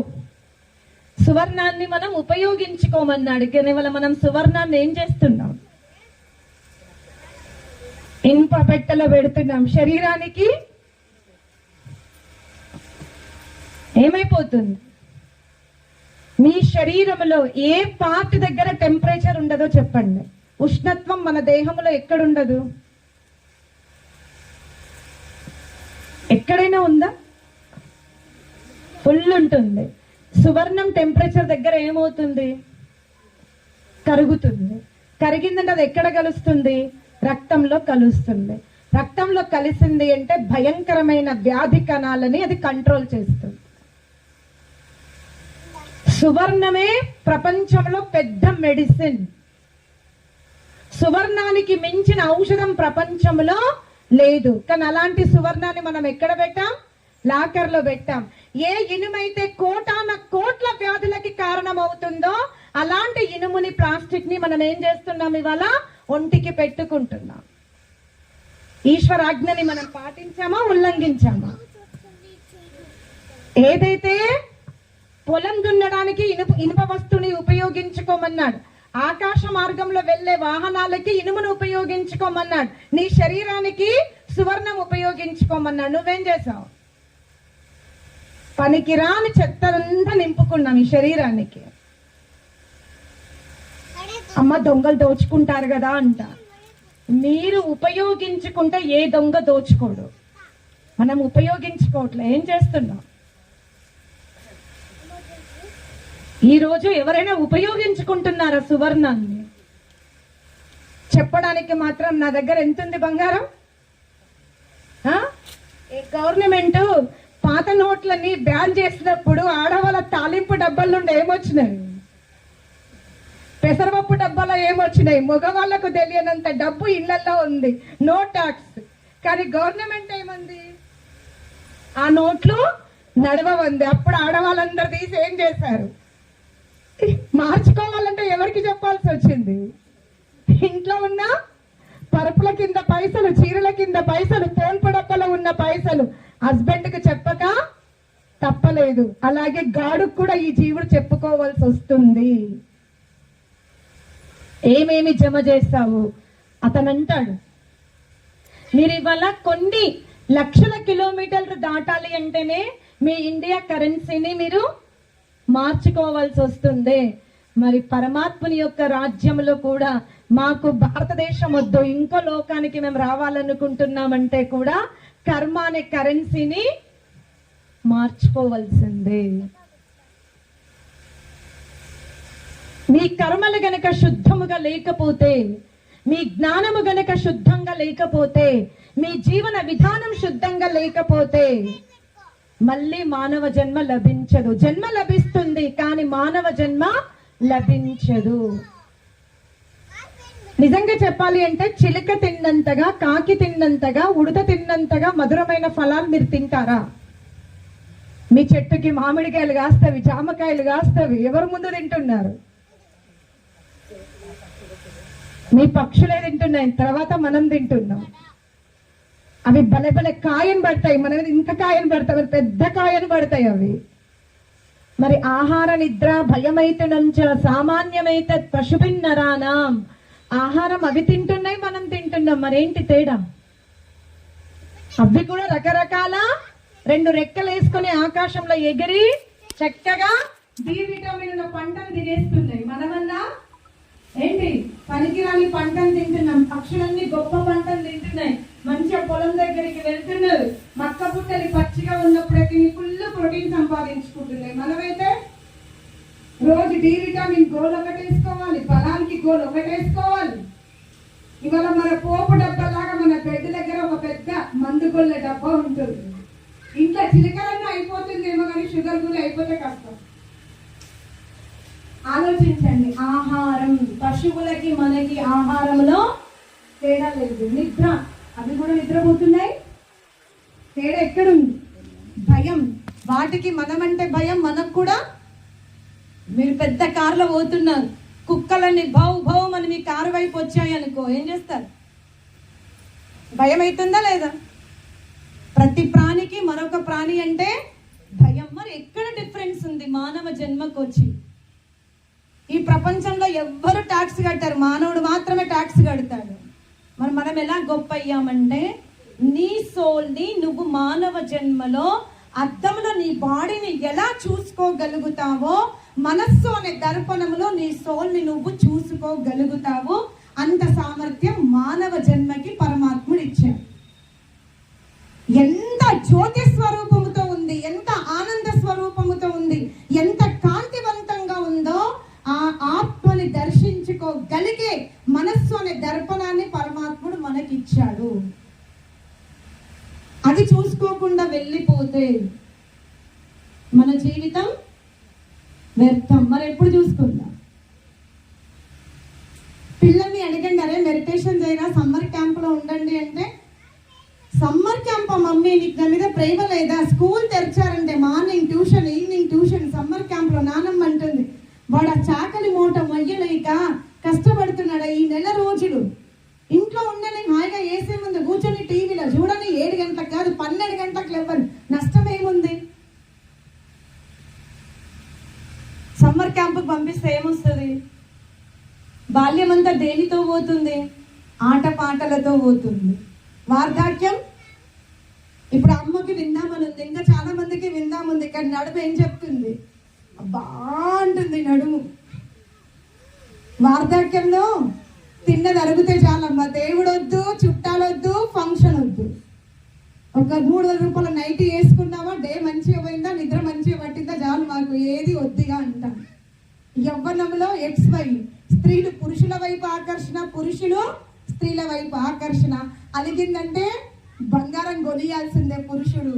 ఆ పురుషుడు అలిగాడంటే ఈ స్త్రీ నృత్యం చేయాల్సిందే. ఇదే కదా, ఇంకేమైనా ఉందా సంసారంలో?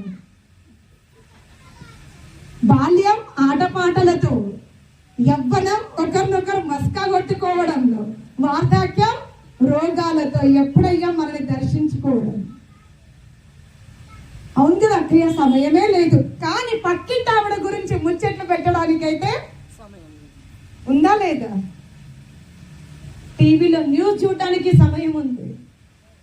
పక్క వాళ్ళు ఎవరిని ఎంత మోసం చేశారో అది ఇతరులకి ఫోన్ ద్వారా చెప్పడానికి సమయం ఉంది.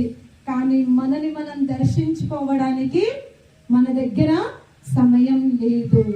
ఏ మానవుడైతే ఆయు ఉన్నప్పుడే, శక్తి ఉన్నప్పుడే తన స్వరూపాన్ని చూసుకుంటాడు. స్వరూపం చూసుకోవడమే కదా చాలా ఈజీ. రేపటి నుండి చూసుకోండి కదా. మనని మనం చూసుకోవడం ఎంత ఈజీ. లోపల సోల్ ఉంది, లోపలనే మనసు ఉంది, చూసుకుంటే అయిపోతుందిగా. చాలా ఈజీగా కదా.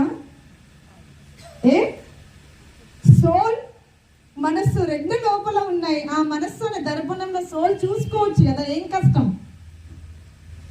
కష్టమా? కత్తి పట్టక్కర్లేదు, వంట చేయక్కర్లేదు, కూర్చో చూసుకో. ఏంటి కష్టం? ఏది? No AC, no car, no prestige, ఎక్కడికి వెళ్ళక్కర్లేదు. పంచం మీద పడుకొనైనా చూడొచ్చు. చూడండి, చూస్తామా? కష్టమా ఈజీయా? ఎందుకు కష్టం? మీ సోల్, మీ మనస్సు. అమ్మా చప్పట్లు కొట్టండి. అద్దం ఉంది, ఇక్కడ జీవాత్మ ఉంది. కానీ అద్దం మీద ఏముంది? ఆ మనస్సు అనే దర్పణం మీద ఈర్ష, ద్వేషము, కోరికలు, లోభత్వము, అజ్ఞానం. అవి శుద్ధంగా కడుక్కోండి, ఆత్మ కరెక్ట్ గా కనిపిస్తుంది. కడుక్కోతే ఏమవుతుంది? బట్టలకి మురికంటింది, వాషింగ్ మెషిన్ ఉందిగా. అలాగే మనస్సుకు ఉన్నటువంటి మలినాలు కడుక్కోవడానికి ఓంకార జపము, గాయత్రి మంత్ర జపము. అప్పుడప్పుడు ఏంటి బాగా స్మెల్ వస్తే ఏమేస్తున్నావు ఈ రోజులు బట్టలకి? ఏమేస్తారు? కంఫర్ట్. సత్సంగం ఇస్ కంఫర్ట్. అర్థమైందా? వాషింగ్ మిషన్ ఇస్ మీ యొక్క జపం. అప్పుడప్పుడు కంఫర్ట్ యూజ్ చేయండి. సోల్ని మనస్సులో దర్శించుకోండి. ఇంతటితో నా ఉపన్యాసాన్ని ఆపేస్తాను. ఓం శాంతి శాంతి శాంతి.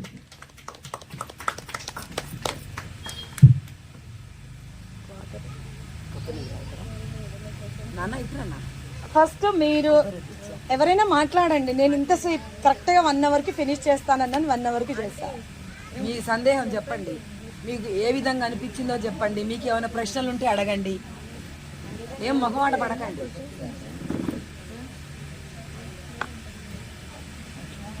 నేను సంస్కృతిలో మాట్లాడలేదు, హాయిగా మీకు అర్థమయ్యే మా తెలంగాణ భాషలో మాట్లాడాను.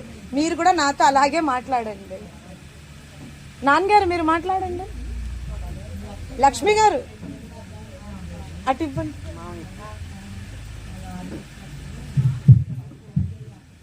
నాన్న మాట్లాడు. నా బాబు లోపల నానా లక్ష్మి ఏంటంటే వెళ్ళిపోతున్నారా? మాట్లాడేసర్లండి. కొన్నేదా? అరే అప్పని చెప్పులు వేసుకోవచ్చు కదా.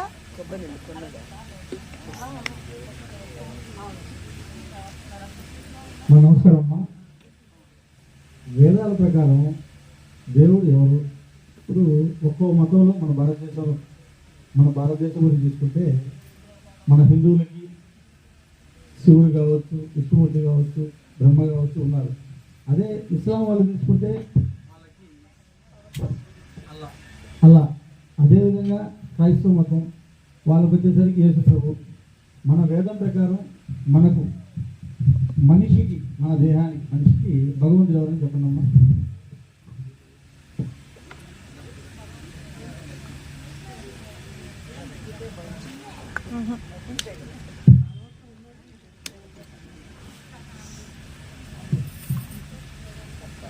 వారు వేసిన క్వశ్చన్ కి ఆన్సర్ మీలో ఎవరు ఇస్తున్నారు?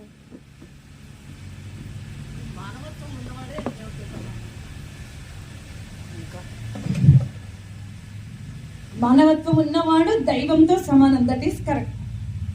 కానీ సృష్టికర్త కాదు. ఎవరిలో అయితే అత్యధిక మానవత్వం ఉంటుందో వాళ్ళు దేవతలే. అలా కాదనడానికి శాస్త్రం కూడా ఒప్పుకోదు. కానీ కర్మఫల ప్రదాత మాత్రం వాళ్ళు కాలేదు. సువర్ణాది ధాతువులను, ఇంత విశాలమైన సృష్టిని ఆ మానవుడు తయారు చెయ్యలేదు.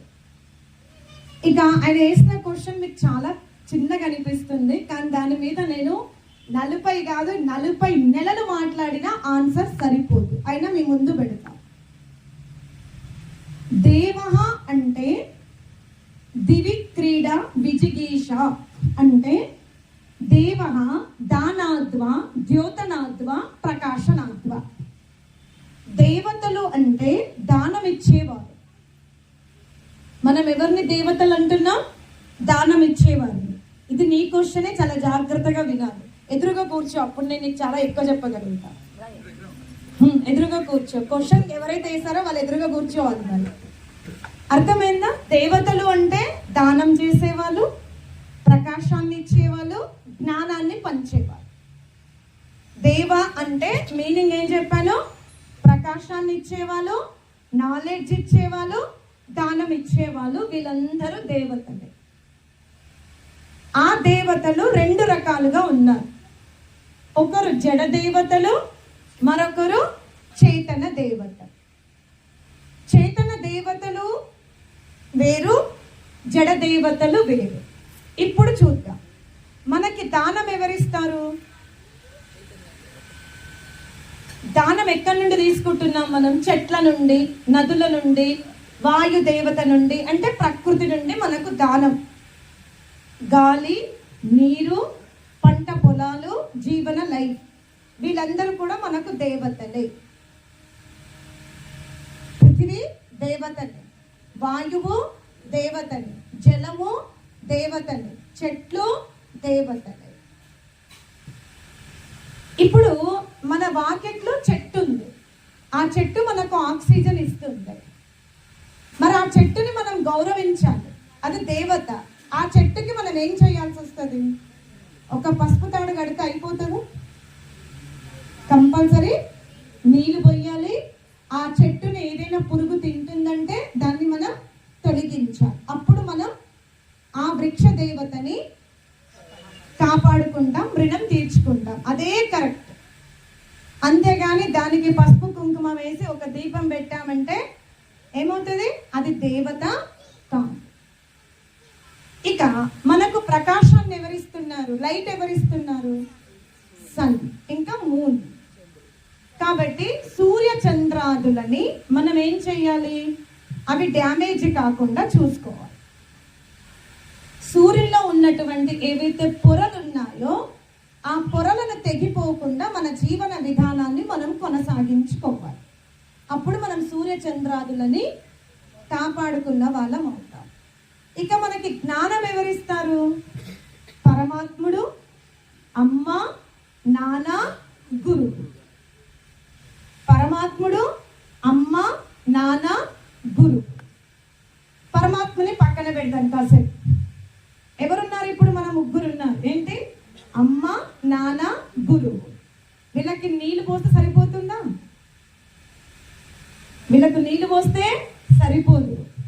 పొర పగిలిపోకుండా ఉండాలని చూసుకుంటే సరిపోదు. ఏం చేయాలి? వీళ్ళ ముగ్గురిని మనం రక్షించుకోవాలంటే ఏం చేయాలి? ఎలా జాగ్రత్తగా చూసుకుంటాం? ఏమిద్దాం? ఇల్లా, కారా? కాదు.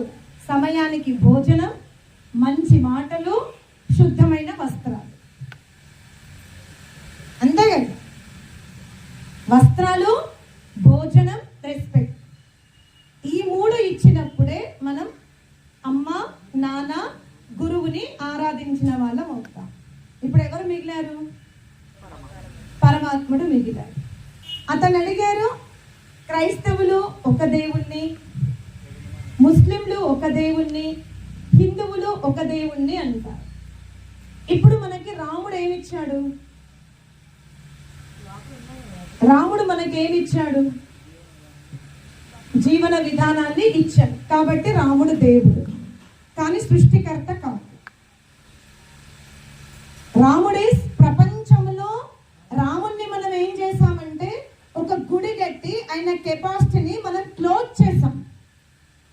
కానీ రామాయణం కనుక మీరు తీస్తే రాముడు అడవికి వెళ్ళిన తర్వాత చాలా దూరం నుండే మధ్యలో పొగలొస్తూ ఉంటవి, చాలా దూరం ఉంది ఇంకా యాత్ర.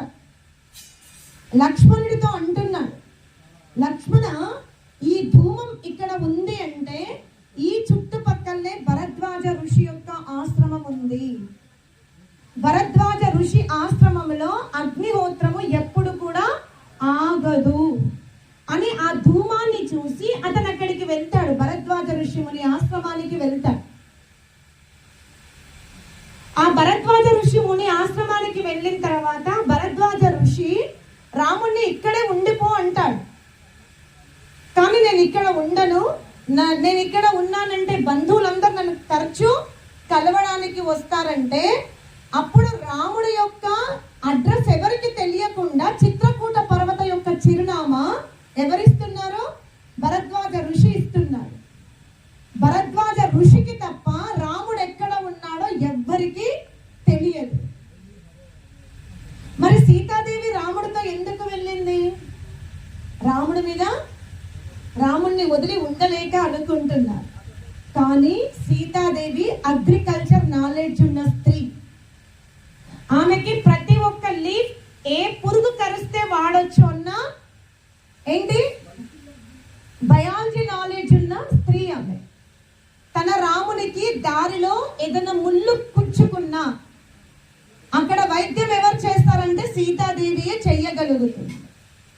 సీతాదేవి ఆ చెట్టు కొమ్మలు ఎటువైపు వంగి ఉన్నాయో అక్కడ భూమి మీద ఇలా కాళ్ళతోని గంతులేసి ఇక్కడ మనం కుటీరం కట్టుకుంటే ఎక్కువ రోజులు సౌకర్యంగా ఉండలేము, ఇది ఒక పెద్ద వర్షానికి ఈ చెట్టు కూలిపోతుంది అని పృథివిని చెప్పగలిగేంత సూక్ష్మ నాలెడ్జ్ ఉన్న మహిళ. ఆమెను ఏం చేస్తుంది ఆలోచించండి. ఆమెకి దగ్గర ఎంత నాలెడ్జ్ ఉందో చెప్పండి. కానీ ఆ స్త్రీని ఏం చేస్తారు ఇవాళ మీరు? ఆలోచించండి.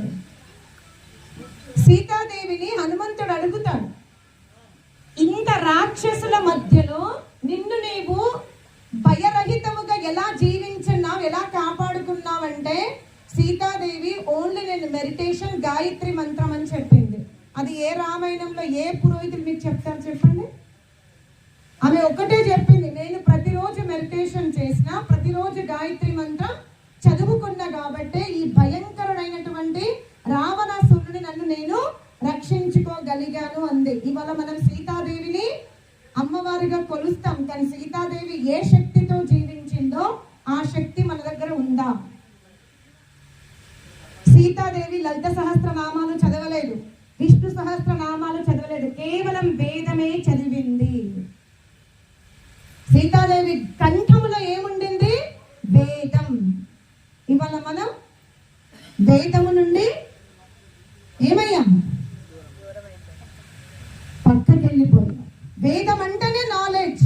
ఆ నాలెడ్జ్ ఏం చేశారు? ఆంగ్లేయులు కొంత, తుర్క రాజ్యం కొంత, బ్రాహ్మణ వర్గం కొంత, మొత్తం వేదము నుండే మనం పక్కన పెట్టారు. కాబట్టి రాముడు ఒక కుటుంబంలో అన్న పాత్ర, రాజు పాత్ర, కొడుకు పాత్ర, ఈ పాత్రలో రామాయణం ఆదర్శంగా ఉంది. అలాంటి రామాయణముతో కూడుకున్న మందిరాలు ప్రతి ఊరిలో ప్రతి వాడలో ఉండవలసిందే. కానీ కొబ్బరికాయ కొట్టడానికి కాదు. దేనికోసం ఉండాలి?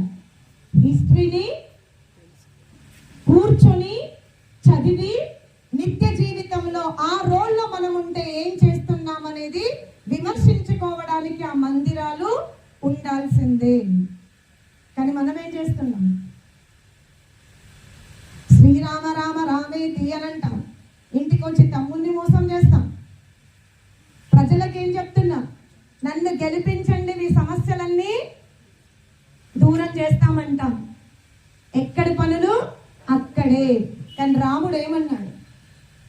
ఎప్పుడైతే భరతుడు ఈ విషయం తెలిసినాక రాముణ్ణి కలవడానికి వెళ్తే రాముడు ముందు అడుగుతున్నాడు, హే భరత, నీ యొక్క రాజ్యంలో సేవకులు కరెక్ట్గా వేతనం పొందుతున్నారా లేదా అని అడుగుతున్నాడు. భరతుణ్ణి రాముడు అడుగుతున్నాడు, ఏ భరత, నీవు సేవకులకు ముందు సాలరీ కరెక్ట్గా ఇస్తున్నావా లేదా? వాళ్ళతో పనే చేపించుకుంటున్నావా లేదా సమయానికి భోజన వసతి కలిగిస్తున్నావా లేదా? ఒకవేళ సేవకులు గనక నీతో క్రుద్ధులైతే నీ రాష్ట్రం తొందరగా పతనం అవుతుంది అంటాడు. ఆ తర్వాత ఏమంటాడు? ఓ భరత, నువ్వు సూర్యోదయానికంటే ముందు 3 గంటలు ముందు లేసి సృష్టికర్త అయిన పరమాత్మని ఉపాసన చేసి అతన్ని సాక్షిగా పెట్టుకుని రాజ్యంలో ఏమేమి వృద్ధి కార్యక్రమాలు ఉన్నాయి, నిన్న ఏం చేపట్టాను, ఇవాళ పూర్తి చేశానా లేదా అని నువ్వు నిర్ధారణ చేసుకుంటున్నావా లేదా, పరీక్షణ చేసుకుంటున్నావా లేదా అని అడుగుతున్నాడు అక్కడ భరతుణ్ణి రాముడు. మరి ఇవాళ మనం ఏం చేశాం? కైకేయిని ఎంత చండాలంగా హిస్టరీ తయారు చేసిందంటే మధ్యకాలంలో ఈ పురుషులకి ఇప్పుడు అనుభవిస్తున్నారు వాళ్ళ కర్మ. మధ్యకాలంలో స్త్రీని ఎంత అణచగొట్టారంటే మెయిన్ రోల్ ద్రౌపదిని తీసుకున్నారు, మెయిన్ రోల్ కైకేయిని తీసుకున్నారు. ఇప్పుడు ఏమైంది? ఆడది లేచిందంటే మగవాడికి ఏమైంది? ఇవాళ ఎవరి రాజ్యం ఉంది? మధ్యకాలంలో వంట ఇంటి కుందేళ్ళ కనుక వీళ్ళు చూడకుండా ఉంటే సమానత్వంగా 2 ఎడ్ల బండి నడిచేటివి కదా. ఒక్కటి గుర్తించుకోండి, కన్య గౌరవముగా సమాజంలో బ్రతకాలి అంటే బాల్య దశలో తండ్రి నీడలో ఉండవలసిందే,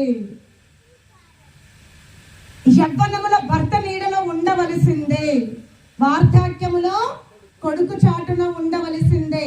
ఆ స్త్రీకి సమాజంలో గౌరవం ఉంటుంది. అని ఇలా మైకులు పట్టుకొని ఉపన్యాసం ఇచ్చినంత మాత్రాన గౌరవం దక్కదు. ఈ గౌరవం పుష్పాల వర్ష కావాలి అంటే వీళ్ళు ముగ్గురిని స్త్రీ ఎప్పుడు వదిలిపెట్టకూడదు. మరి ఆ భర్తకి స్త్రీ ఏమవ్వాలి? వేదం ఏం చెప్తుంది అంటే ఒకవేళ రైతు కనుక తన పొలాన్ని ఒక్క ఎద్దుతో దున్నుతే ఆ ఎద్దు ఏడుస్తుందంట. పొలాన్ని గనక రైతు పిసినారయ్యి ఎందుకు ఖర్చు పెట్టాలని ఒక్క ఎద్దుతో పొలాన్ని దున్నుతే ఆ ఎద్దు ఏడుస్తుందంట. పక్కన ఇంకో ఎద్దు ఉంటే ఏంటి? ఉత్సాహంగా ఉంటుంది. అదే భార్యాభర్తల బంధం.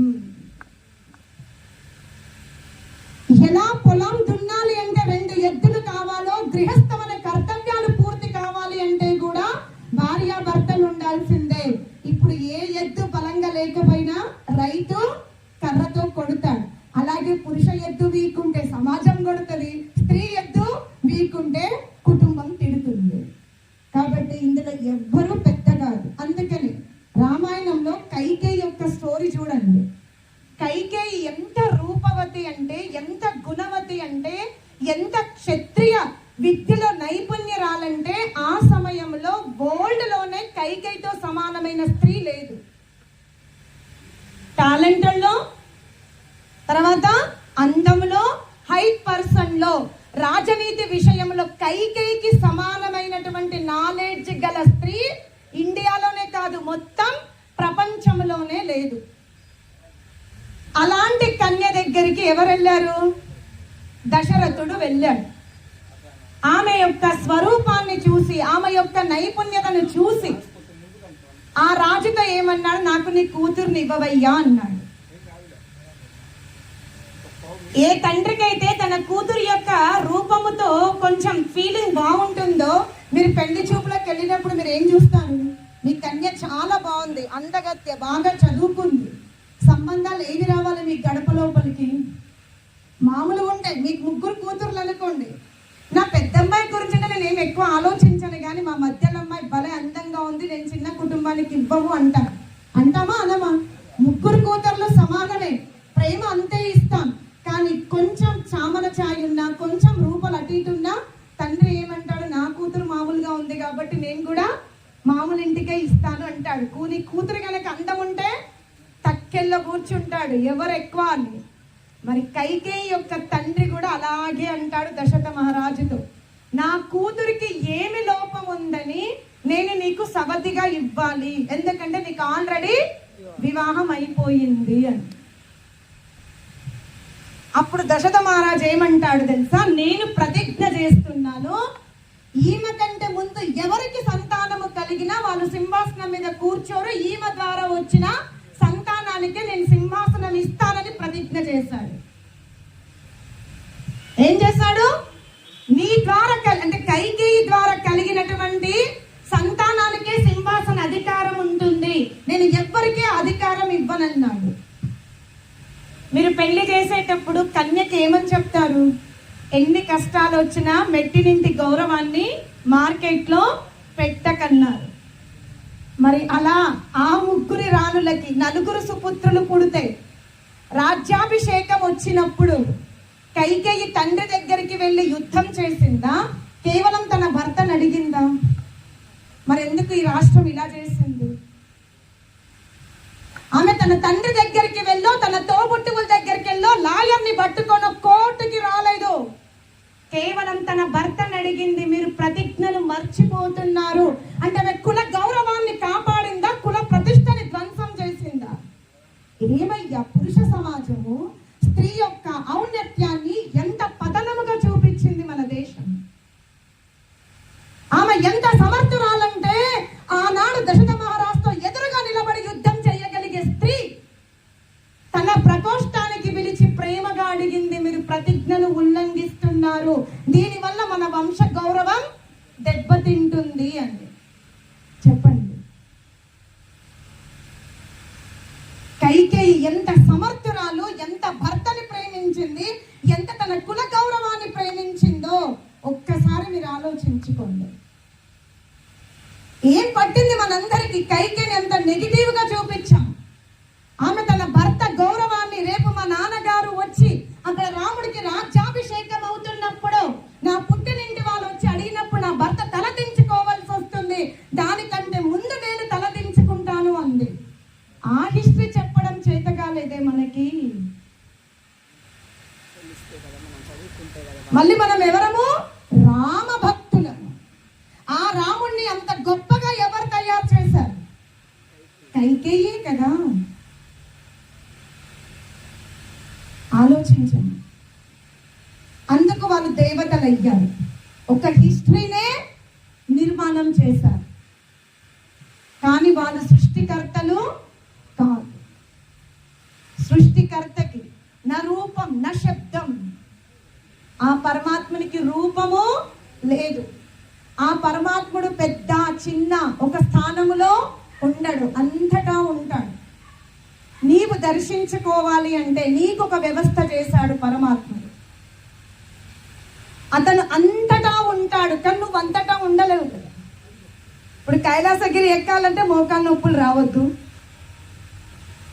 అన్ని బాగుంటే కైలాసగిరి ఎక్కుతాం. మరి గుడ్డివాడు, కుంటివాడు, చెవిటివాడు, ముసలివాడు రోజు దేవుణ్ణి దర్శించుకోవాలంటే, అందుకే ఆ పరమాత్ముడు ఏం చేశాడు?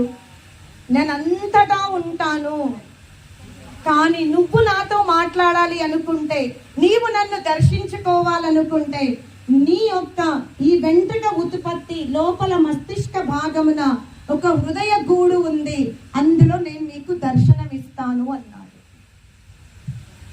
ఏమన్నాడు? నీ శరీరములోనే నీ బ్రహ్మ జ్ఞానము పక్కన ఒక హృదయ మందిరం ఉంది, అందులో నేను ఎల్లవేళలా ఉంటాను. నీవు అక్కడికి వచ్చి నాతో మాట్లాడు, నీకు దర్శనం ఇస్తాను. ఏ రూపం ఇస్తావు? నీ లోపల ఉన్న స్వరూపానికి. అర్థమైందా? సపర్యగా చుక్కం అగాయం అవ్రణం అస్తం అపాప విద్ధం శుద్ధం మనీషి కవి స్వయం భూర్యాత తత్యతో అర్థాన్ వెదదా శాశ్వతిభ్య సమాభ్య అంటాడు. ఓ ఆత్మ, నాకు శరీరము లేదు, నాకు అవయవాలు లేవు, నేను నసనాడులో నీలాగా బంధింపబడను, మలమూత్ర స్థానములో తల్లి గర్భంలోకి నేను ప్రవేశించను. అహం బ్రహ్మాస్మి బ్రహ్మాండే తిష్టామి అంటాడు. నేనే బ్రహ్మని, నేనే ఈ బ్రహ్మాండాన్ని నిర్మాణం చేశాను, నీ యందు ఉన్నాను. నువ్వు బ్రహ్మాండములో ఐశ్వర్యాన్ని అనుభవించగలుగుతావు, నీ యందు నన్ను అనుభవించగలుగుతావు. ఇప్పుడు శుద్ధుడవై, చైతన్య స్వరూపుడవై, పవిత్రుడవై, ఆత్మవిధుడవై, బ్రహ్మవిధుడవై ఈ హృదయ పుండరీకములో ప్రవేశించు. నా దర్శనం నతత్ర భాతి సూర్య. సూర్యుని ప్రకాశింపజేసింది నేనే, కానీ సూర్యుడు కూడా నా ముందు అప్రకాశమే.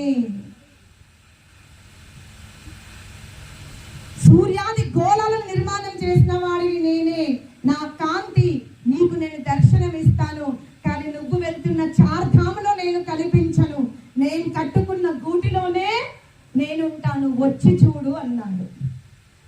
అబ్స్కా నామ్ క్యా దేగా బోలియా. ఇప్పుడు ఏమిద్దాం? నీ హృదయ గూటిలో ఉన్నటువంటి పరమాత్మునికి శివుడాను, రామాను, కృష్ణాను, అల్లాను, జీసస్ అను, కానీ అతనికి నువ్వు ఏ పేరుతో పిలుస్తున్నావని కాదు, ఎందుకు పిలుస్తున్నావో, ఏమి కావాలో కావాలి. కూరగాయల వాడిని పిలిచాం, ఆ కూరగాయల వాడికి ఎందుకు పిలిచావని నీకు రీజన్ తెలియకపోతే వాడు మీ ఇంటి ముందు వచ్చాడు, పిలిచావా అంటే ఆ పిలిచాను, ఎందుకు పిలిచా, ఊరికేనే పిలిచాను అంటే కూరగాయల వాడు ఏం చేస్తాడు? ఫస్ట్ డే బలుకుతాడు, సెకండ్ డే బలుకుతాడు, థర్డ్ డే బలుకుతాడు, ఫోర్త్ డే పలుకుతాడా? ఏమంటాడు? వీడు పిచ్చోడు, నేను ఫస్ట్ రోజు ఏదో అనుకున్నాను, రోజు నన్ను పిలుస్తాడు అని వాడు అక్కడ ఊరుకుంటాడు. ఆ పండ్ల వాడికి చెప్తాడు, కూరగాయలు అమ్మేవాడు అందరికి చెప్తాడు, ఫలానా వాకిటి దగ్గర ఒక పిచ్చోడు కూర్చుంటాడు, జాగ్రత్త అంటాడు. అలాగే మీరు పరమాత్ముని అయితే పిలుస్తున్నారు, కానీ మీకేం కావాలో చెప్పట్లేరు అంటే పరమాత్ముడికి కూడా పరమాత్ముడి దృష్టిలో మీరు కూడా పిచ్చోలే. ఉస్కు బులావో మత్, క్యా చాహియే బోలు. ఆ దేవుణ్ణి పిలవక్కర్లేదు, మీకేమి కావాలో చెప్పండి. ఇంకోటి, సువర్ణం కావాలా? దేవుణ్ణి అడగకండి, పొలం భూమి లోపలికి దున్నండి, బంగారం అక్కడ ఉంది. ఐశ్వర్యాలు కావాలా? భార్య కావాలా? భర్త కావాలా? సంతానం కావాలా? మర్రి చెట్టు దగ్గరికి వెళ్ళండి, రాగి చెట్టు దగ్గరికి వెళ్ళండి, భార్యాభర్తల పాలు తాగండి, సంతానం వచ్చేస్తుంది. వీటి కోసం పరమాత్మని ఆహ్వానించకండి, ఆనందం కోసం పరమాత్మని ఆహ్వానించండి. హ్యాపీనెస్ కోసం, విల్ పవర్ కోసం, ఎనర్జీ కోసం పరమాత్మని ఆనందాన్ని తీసుకోండి, కానీ బంగారానికి, ఉద్యోగాలకి, సంతానం కోసం పరమాత్ముని ఆహ్వానించకండి. అవి బయట అన్ని రెడీమేడ్ దొరుకుతాయి. మిగతా ప్రపంచం అంతా రెడీమేడ్ ఉంది, ఒక్కటి మాత్రమే రెడీమేడ్ లేదు. ఏంది? హ్యాపీనెస్. అది మాత్రమే దేవుళ్ళో ఉంది. అది కావాలంటే పిలువండి, అది వద్దనుకుంటే ఏంటి? తనన మీతో ఆడుతాడు, తెర వెనుక తానుండి తైతక్కలాడుతాడన. ఎప్పుడు మీ కర్మలు మీ ఆధీనములో లేనప్పుడు, మీ నాలెడ్జ్ మీ ఆధీనంలో లేకపోతే, మీ లక్ష్యం మీతో లేకపోతే మీతో ఆడుతాడు. ఆ భగవంతుని యొక్క సృష్టి ఎంత గొప్పది అంటే, మీ శరీరంలో ఎన్ని నాడులున్నాయో, ఎన్ని వ్రేళ్లున్నాయో అన్ని శరీరాలు ఈ బ్రహ్మాండములో ఉన్నాయి. మీ శరీరం లోపల పరమాత్ముని సృష్టి యొక్క వ్యవస్థ ఉంది. ఎంత బ్రహ్మాండమో అంతే పిండములో ఉంది. పిండములో ఉన్నదే బ్రహ్మాండములో ఉంది, బ్రహ్మాండంలో ఉన్నదే పిండములో ఉంది. నీవు ఏ యోనికి వెళ్ళాలనుకుంటున్నావో, నీ శరీరంలో ఉన్నప్పుడు నువ్వు ఏ నర్వస్ సిస్టమ్ తోకబట్టుకొని కిందికి జారుతున్నావో అదే నీ యోని. ఒకే ఒక్క యోని ఉంది, బ్రహ్మరంధ్రం. అక్కడి నుంచి వెళ్తావా మోక్షం. కాబట్టి ప్రయత్నం ఎవరు చేయాలి? వ్యవస్థ అంతా ఆయన చేస్తాడు. ప్రయత్నం లోపల శరీరానికి మీరు ఏం పేరిస్తారు చెప్పండి? బయట దేహానికి అయితే అహం సౌమ్య, అహం రాజ్యశ్రీ, అహం దేవదత్త అని ఇచ్చారు. స్థూల దేహానికైతే మీరు నామం ఇచ్చారు, సూక్ష్మ దేహానికి ఏం నామం ఇస్తారు? అలాగే పరమాత్ముని భక్తుడు ఏ నామంతో అయినా పిలవాలి, కానీ పిలిచే దాంట్లో లేదు. ఎందుకు పిలుస్తున్నావో తెలుసుకుని పిలువు. అతను ఓం, తస్య వాచకః ప్రణవః, అతని నామము ఓం. ఎక్కడున్నాడు అంటే బ్రహ్మాండంలో ఉన్నాడు, విశిష్టంగా నీ హృదయ గూటిలో ఉన్నాడు. నువ్వు ముస్లిం అయినా దర్శనం ఇయ్యడు, నువ్వు హిందువైనా దర్శనం ఇయ్యడు, నువ్వు జీసస్ గా మారినా దర్శనం ఇయ్యడు. నీవు మానవతావాది అయిన నాడే అతని దర్శనం ఉంటుంది. అందుకే పరమాత్మని దర్శించుకోవాలంటే నువ్వు ఫస్ట్ ఏం కావాలి? మనుష్యుడవికా. మేము మనుషులం కాదా? ఏదైనా పశువులాగా ఉన్నామా? ఎలా కనిపిస్తున్నాం అమ్మా అని మీరు నన్ను ప్రశ్నించకండి. మీరు మనుషులైన రోజు ఆయన మీకు దర్శనం ఇస్తాడు. అందుకే ఆయన దర్శనం ఎప్పుడు ఇస్తాడో ప్రయత్నం చెయ్యకండి. ఏం ప్రయత్నం చేద్దాం? మనం ఎప్పుడు మనుషులం అవుతాం. అర్థమైందా? రామ, కృష్ణ, శివ ఇది పరమాత్మలో ఉన్నటువంటి గుణ కర్మ స్వభావాలకి నామములే. అర్థమైందా? ఆదిత్య అంటే ప్రకాశం, ఆ ప్రకాశం పేరే ఆదిత్యుడు. శివ అంటే కళ్యాణం చేస్తాడు, రుద్ర అంటే ఏడిపిస్తాడు. అర్థమైందా? వాయువు అంటే అంతటా వ్యాపించి ఉంటాడు, విష్ణువు అంటే వ్యాపించి ఉంటాడు. అలా పరమాత్మలో ఉన్నటువంటి గుణకర్మ స్వభావాలకి వివిధ నామాలు ఉన్నవి. కానీ నువ్వు పరమాత్మని చేరుకోవాలంటే నామము కాదు, ప్రార్థన ఉండాలి. సరేనా? నీ ప్రశ్నకి సమాధానం ఇచ్చాననుకుంటాను. సెలవు తీసుకుంటాను.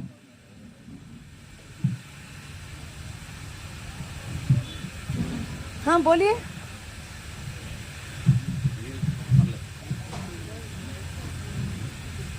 ఈ పరమాత్మ గురించి చెప్పారు కదా, ఉండాల్సిన లక్షణాలు మీరు వద్దంటున్నారు అందరు పెట్టాలి.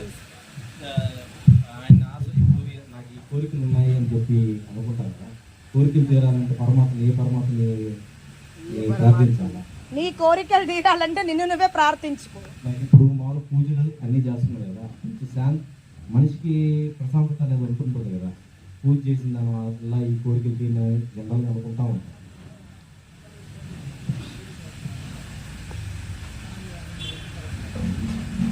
ఇప్పుడు మీరు మీ పిల్లవాడు ఒక బొమ్మ తయారు చేస్తున్నారు, ఒక బొమ్మ తయారు చేస్తానికి కూర్చున్నారు. సైకాలజీగా చెప్పండి, నువ్వు ఇది తయారు చెయ్యగలుగుతావంటే వాడు హార్డ్ వర్క్ చేస్తాడా? నీతో కాదురా అంటే వాడు తయారు చేస్తాడు. ప్రేరణ ఇస్తేనే ఆ పని పూర్తవుతుంది. పూజ కూడా అంతే. పాజిటివ్ ఎనర్జీ కోసం, మనలో ఉన్నటువంటి శక్తి రెట్టింపు అవ్వడం కోసం మనం పూజ చేయాలి. ఎవరి పూజ? ఆత్మ పూజ చేయాలి. ఏదైతే ఉందో భగవంతుడు మీరు అన్నప్పుడు రాముడు, కృష్ణుడు, లేకపోతే వెంకటేశ్వర రకరకాలుగా విగ్రహాలు, వీళ్ళంతా నాన్న కింగ్స్ నాన్న.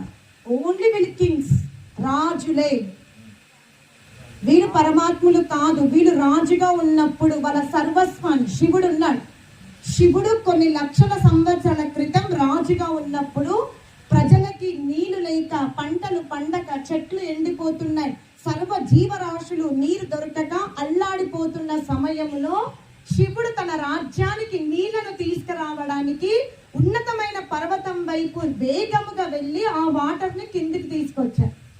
దారిలో ఎన్నో కష్టాలు అనుభవించాడు, ముళ్ళు కుచ్చుకున్నాయి. రాత్రి పగలు కష్టపడి దూరముగా ఎత్తుపైన ఉన్నటువంటి జలాన్ని కిందికి తీసుకొచ్చి తన రాజ్యంలో ఉన్నటువంటి ప్రతి ప్రాణికి సుఖాన్ని ఇచ్చాడు. కాబట్టి ఆయన మనకు ఆదర్శమే. ఎలా? సైంటిస్ట్ గా.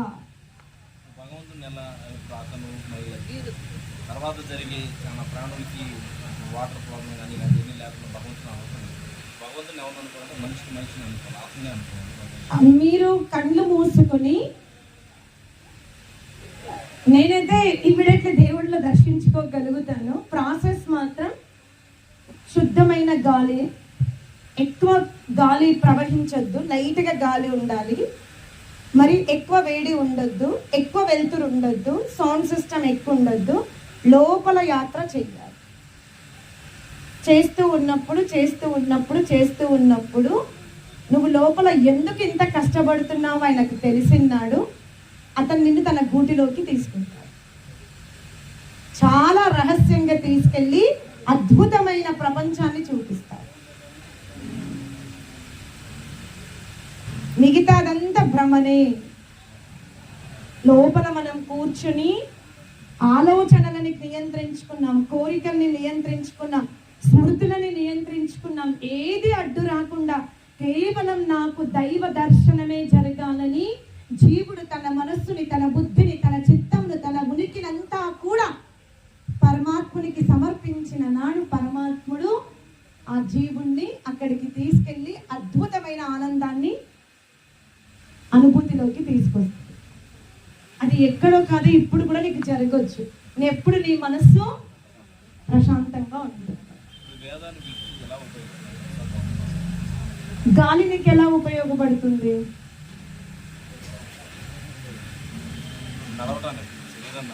వేదాలు కూడా అంతే కదా. వేదాలు ఇదే ఒక రిమోట్.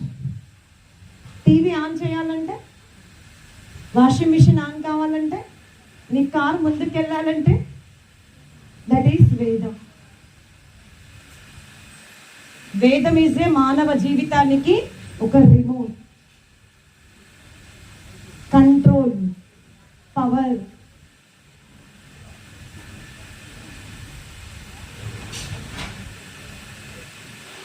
వేయండి క్వశ్చన్స్, ఏమైంది?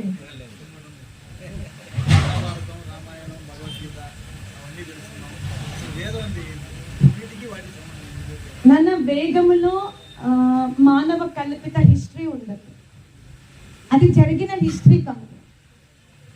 అది కేవలం వేదం సోల్ గురించి చెప్తుంది, వేదం సృష్టి గురించి చెప్తుంది, వాటికి కంపేర్ చేయలేదు. ఇది ఒక వ్యక్తికి సంబంధించిన హిస్టరీ, ఎలా జీవించాలని చెప్పిన అనుభూతితో చెప్పిన హిస్టరీ. వేదం గాడ్ నాలెడ్జ్. వేదంలో ఉండే మంచి చెడు అనేది మహాభారతం కానీ రామాయణం కొంచెం తీసుకుని ఉంటాం, ఎంత ఆవగింజంతా తీసుకున్నా, ఒక పార్ట్ తీసుకున్నా, కంప్లీట్ కాదు. కంప్లీట్ నాలెడ్జ్ రావాలంటే వేదం వైపు వెళ్ళచ్చు. వేదము అంటే అర్థం కాని భాష అని మాత్రం అనకండి. ప్రపంచంలో అన్నింటికంటే సరళముగా, మృదువుగా, ఎక్సర్సైజ్ లాగా ఉన్నది ఏదైనా ఉందంటే అది వేదమే.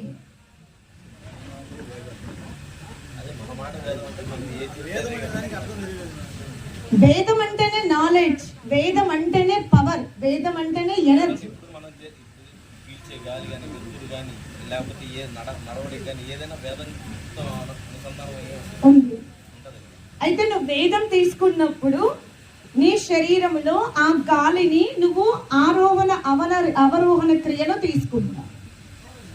ఇప్పుడు మనం జనరల్ గా మాట్లాడుతూ ఉంటే ఒకే వేలో గాలిని తీసుకుంటాం, అది మన శరీరానికి ఆయువుని పెంచదు. ఓకే, బ్యాలెన్స్ గా ఉంటాయి.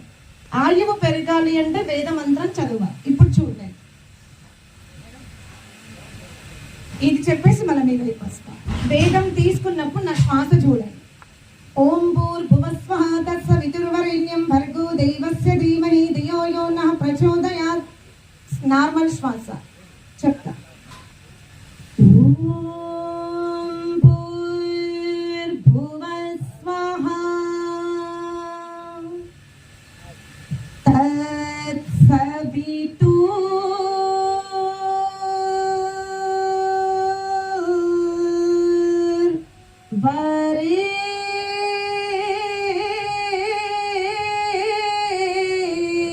తత్సవితుర్వరేణ్యం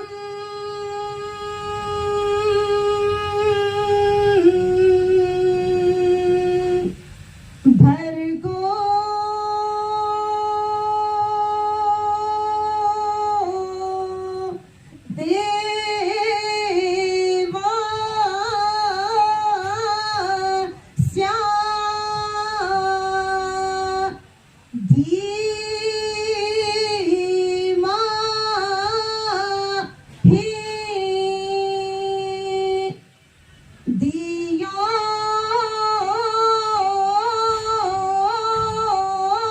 ధియో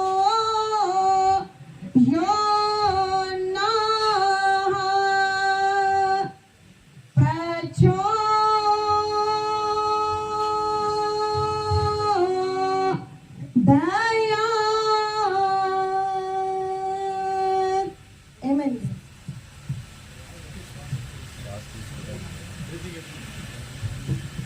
యాక్టివేట్ చేసిందా బాడీలో?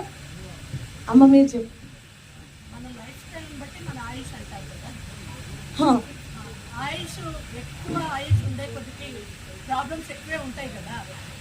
లైఫ్ స్టైల్ బట్టి ఎక్కువ ఆయువునున్న కొద్ది ప్రాబ్లమ్స్. ఎవరికి ప్రాబ్లమ్స్? అంటే జనరల్గా పెద్దవాళ్ళు ఉన్నారు, ఇప్పుడు ఆయుష్ ఎక్కువ ఉంది, వాళ్ళ ముందు పిల్లలు ఎవరెవరో పోతూ ఉన్నప్పుడు వాళ్ళకి తెలియని మనోవ్యాధి ఉంటుంది కదా. అంటే వాళ్ళు పుత్రులతో వ్యామోహం పెంచుకున్నప్పుడు వాళ్ళు తమ బిడ్డల యొక్క వివాహాలు జరిగిపోయినాయి, బిడ్డలు సక్సెస్ఫుల్ గా అయిపోయారు, వాళ్ళు ఆధ్యాత్మిక క్షేత్రంలోకి వెళ్ళారు. వాళ్ళు ఎక్కడున్నారో కూడా మనకు తెలియదు. చక్కగా వనాలలో కుటీరాలు కట్టుకున్నారు, సాధన చేసుకుంటున్నారు, కందమూల ఫలాలను తింటున్నారు. మీకేం ప్రాబ్లం? మనకేం ప్రాబ్లం? వీళ్ళకి దూరంగా ఉండాలంటారు అంతే కదా. అవును, కొడుకుకి పెండ్లైంది, పిల్లలు పుట్టారు, వాళ్ళకి ఇవ్వాల్సిన ప్రాపర్టీ అంతా ఇచ్చాడు. ప్రతి ఒక్కరూ అలా అనుకుంటారు. చూపించలేదు కదా. వెళ్ళాల్సిందే. రామాయణ మహాభారతం కాలం వరకు అదే హిస్టరీ ఉండే. రాముడు తిరిగి వచ్చిన తర్వాత లవకుశులకి రాజ్యం అప్పగించేసి అతను ఎక్కడికి వెళ్ళాడు? సాధనకి వెళ్ళాడు. కానీ మనం ఏం చేస్తాం? ఆంగ్లేయులు ఏం చేశారు? రాముణ్ణి, భారతీయ వర్ణాశ్రమ ధర్మాన్ని నాశనము చెయ్యాలి అంటే రాముణ్ణి మీరు తపోవనానికి వెళ్ళాడని రాయొద్దు, చనిపోయాడని రాయాలి అని వాళ్ళకి లక్షలు ఇచ్చి ఆ హిస్టరీని రాంగ్ రాయించి ఇవాళ మనకు డౌట్ఫుల్ గా పెట్టారు. అప్పట్లో మీరు చార్ధామ్, బద్రీనాథ్, కేదార్నాథ్ ఎందుకు వెళ్ళే వాళ్ళం? మనమంతా అక్కడ కొన్ని 100 years ఉన్న తపస్సులున్న పితరులు ఉండేవారు. కాబట్టి అలాంటి వారిని దర్శించుకుంటే మనం కూడా అటువైపు వెళ్ళాలి, సాధన చేసుకోవాలి అనే కోరిక పుడుతుంది అనేది వివాహం అయ్యాక. ఎవరి వివాహం అయ్యాక? మన వివాహం కాదు, మన బిడ్డల వివాహం అయ్యాక అక్కడికి వెళ్ళే వాళ్ళం. ఎందుకు? ప్రేరణ కోసం. వాళ్ళ నేచర్కి దగ్గరగా ఉన్నప్పుడు వాళ్ళ శరీరం ఐస్ గడ్డల్లో మునిగిన వాళ్ళు ఏడ్చేవాళ్ళు కాదు. ప్రాబ్లం ఎప్పుడు వచ్చింది? బ్రహ్మచారి ఇంట్లోనే ఉన్నాడు, గృహస్థులు ఇంట్లోనే ఉన్నారు, వ్యాధి గలవాడు ఇంట్లోనే ఉన్నాడు, సన్యాసి ఇంట్లోనే ఉన్నాడు, భోగి ఇంట్లోనే ఉన్నాడు, రోగి ఇంట్లోనే ఉన్నాడు, అందరు ఇంట్లోనే ఉన్నారు. ఇంకేమవుతాయి? స్టూడెంట్ ఇంట్లోనే, XY ఉన్న స్త్రీ పురుషులు ఇంట్లోనే, సాధన చేసుకోవలసిన అమ్మ నాన్న ఇంట్లోనే, ఉపదేశం ఇచ్చే గురువులు ఇంట్లోనే. ఇంకా సమస్యలు రాకపోతే ఏమవుతాయి? ఎవరిది వాళ్ళు డిఫరెంట్ ఆశ్రమాలలో ఉన్నారనుకోండి, అప్పుడప్పుడు వెళ్తాం, వాళ్ళ దర్శనం తీసుకుంటాం, హ్యాపీగా ఉంటాం. ఎందుకు తప్పంటారు? నువ్వు ముస్లింలాగా రోడ్డు మీద వదిలేసే తప్పు. కానీ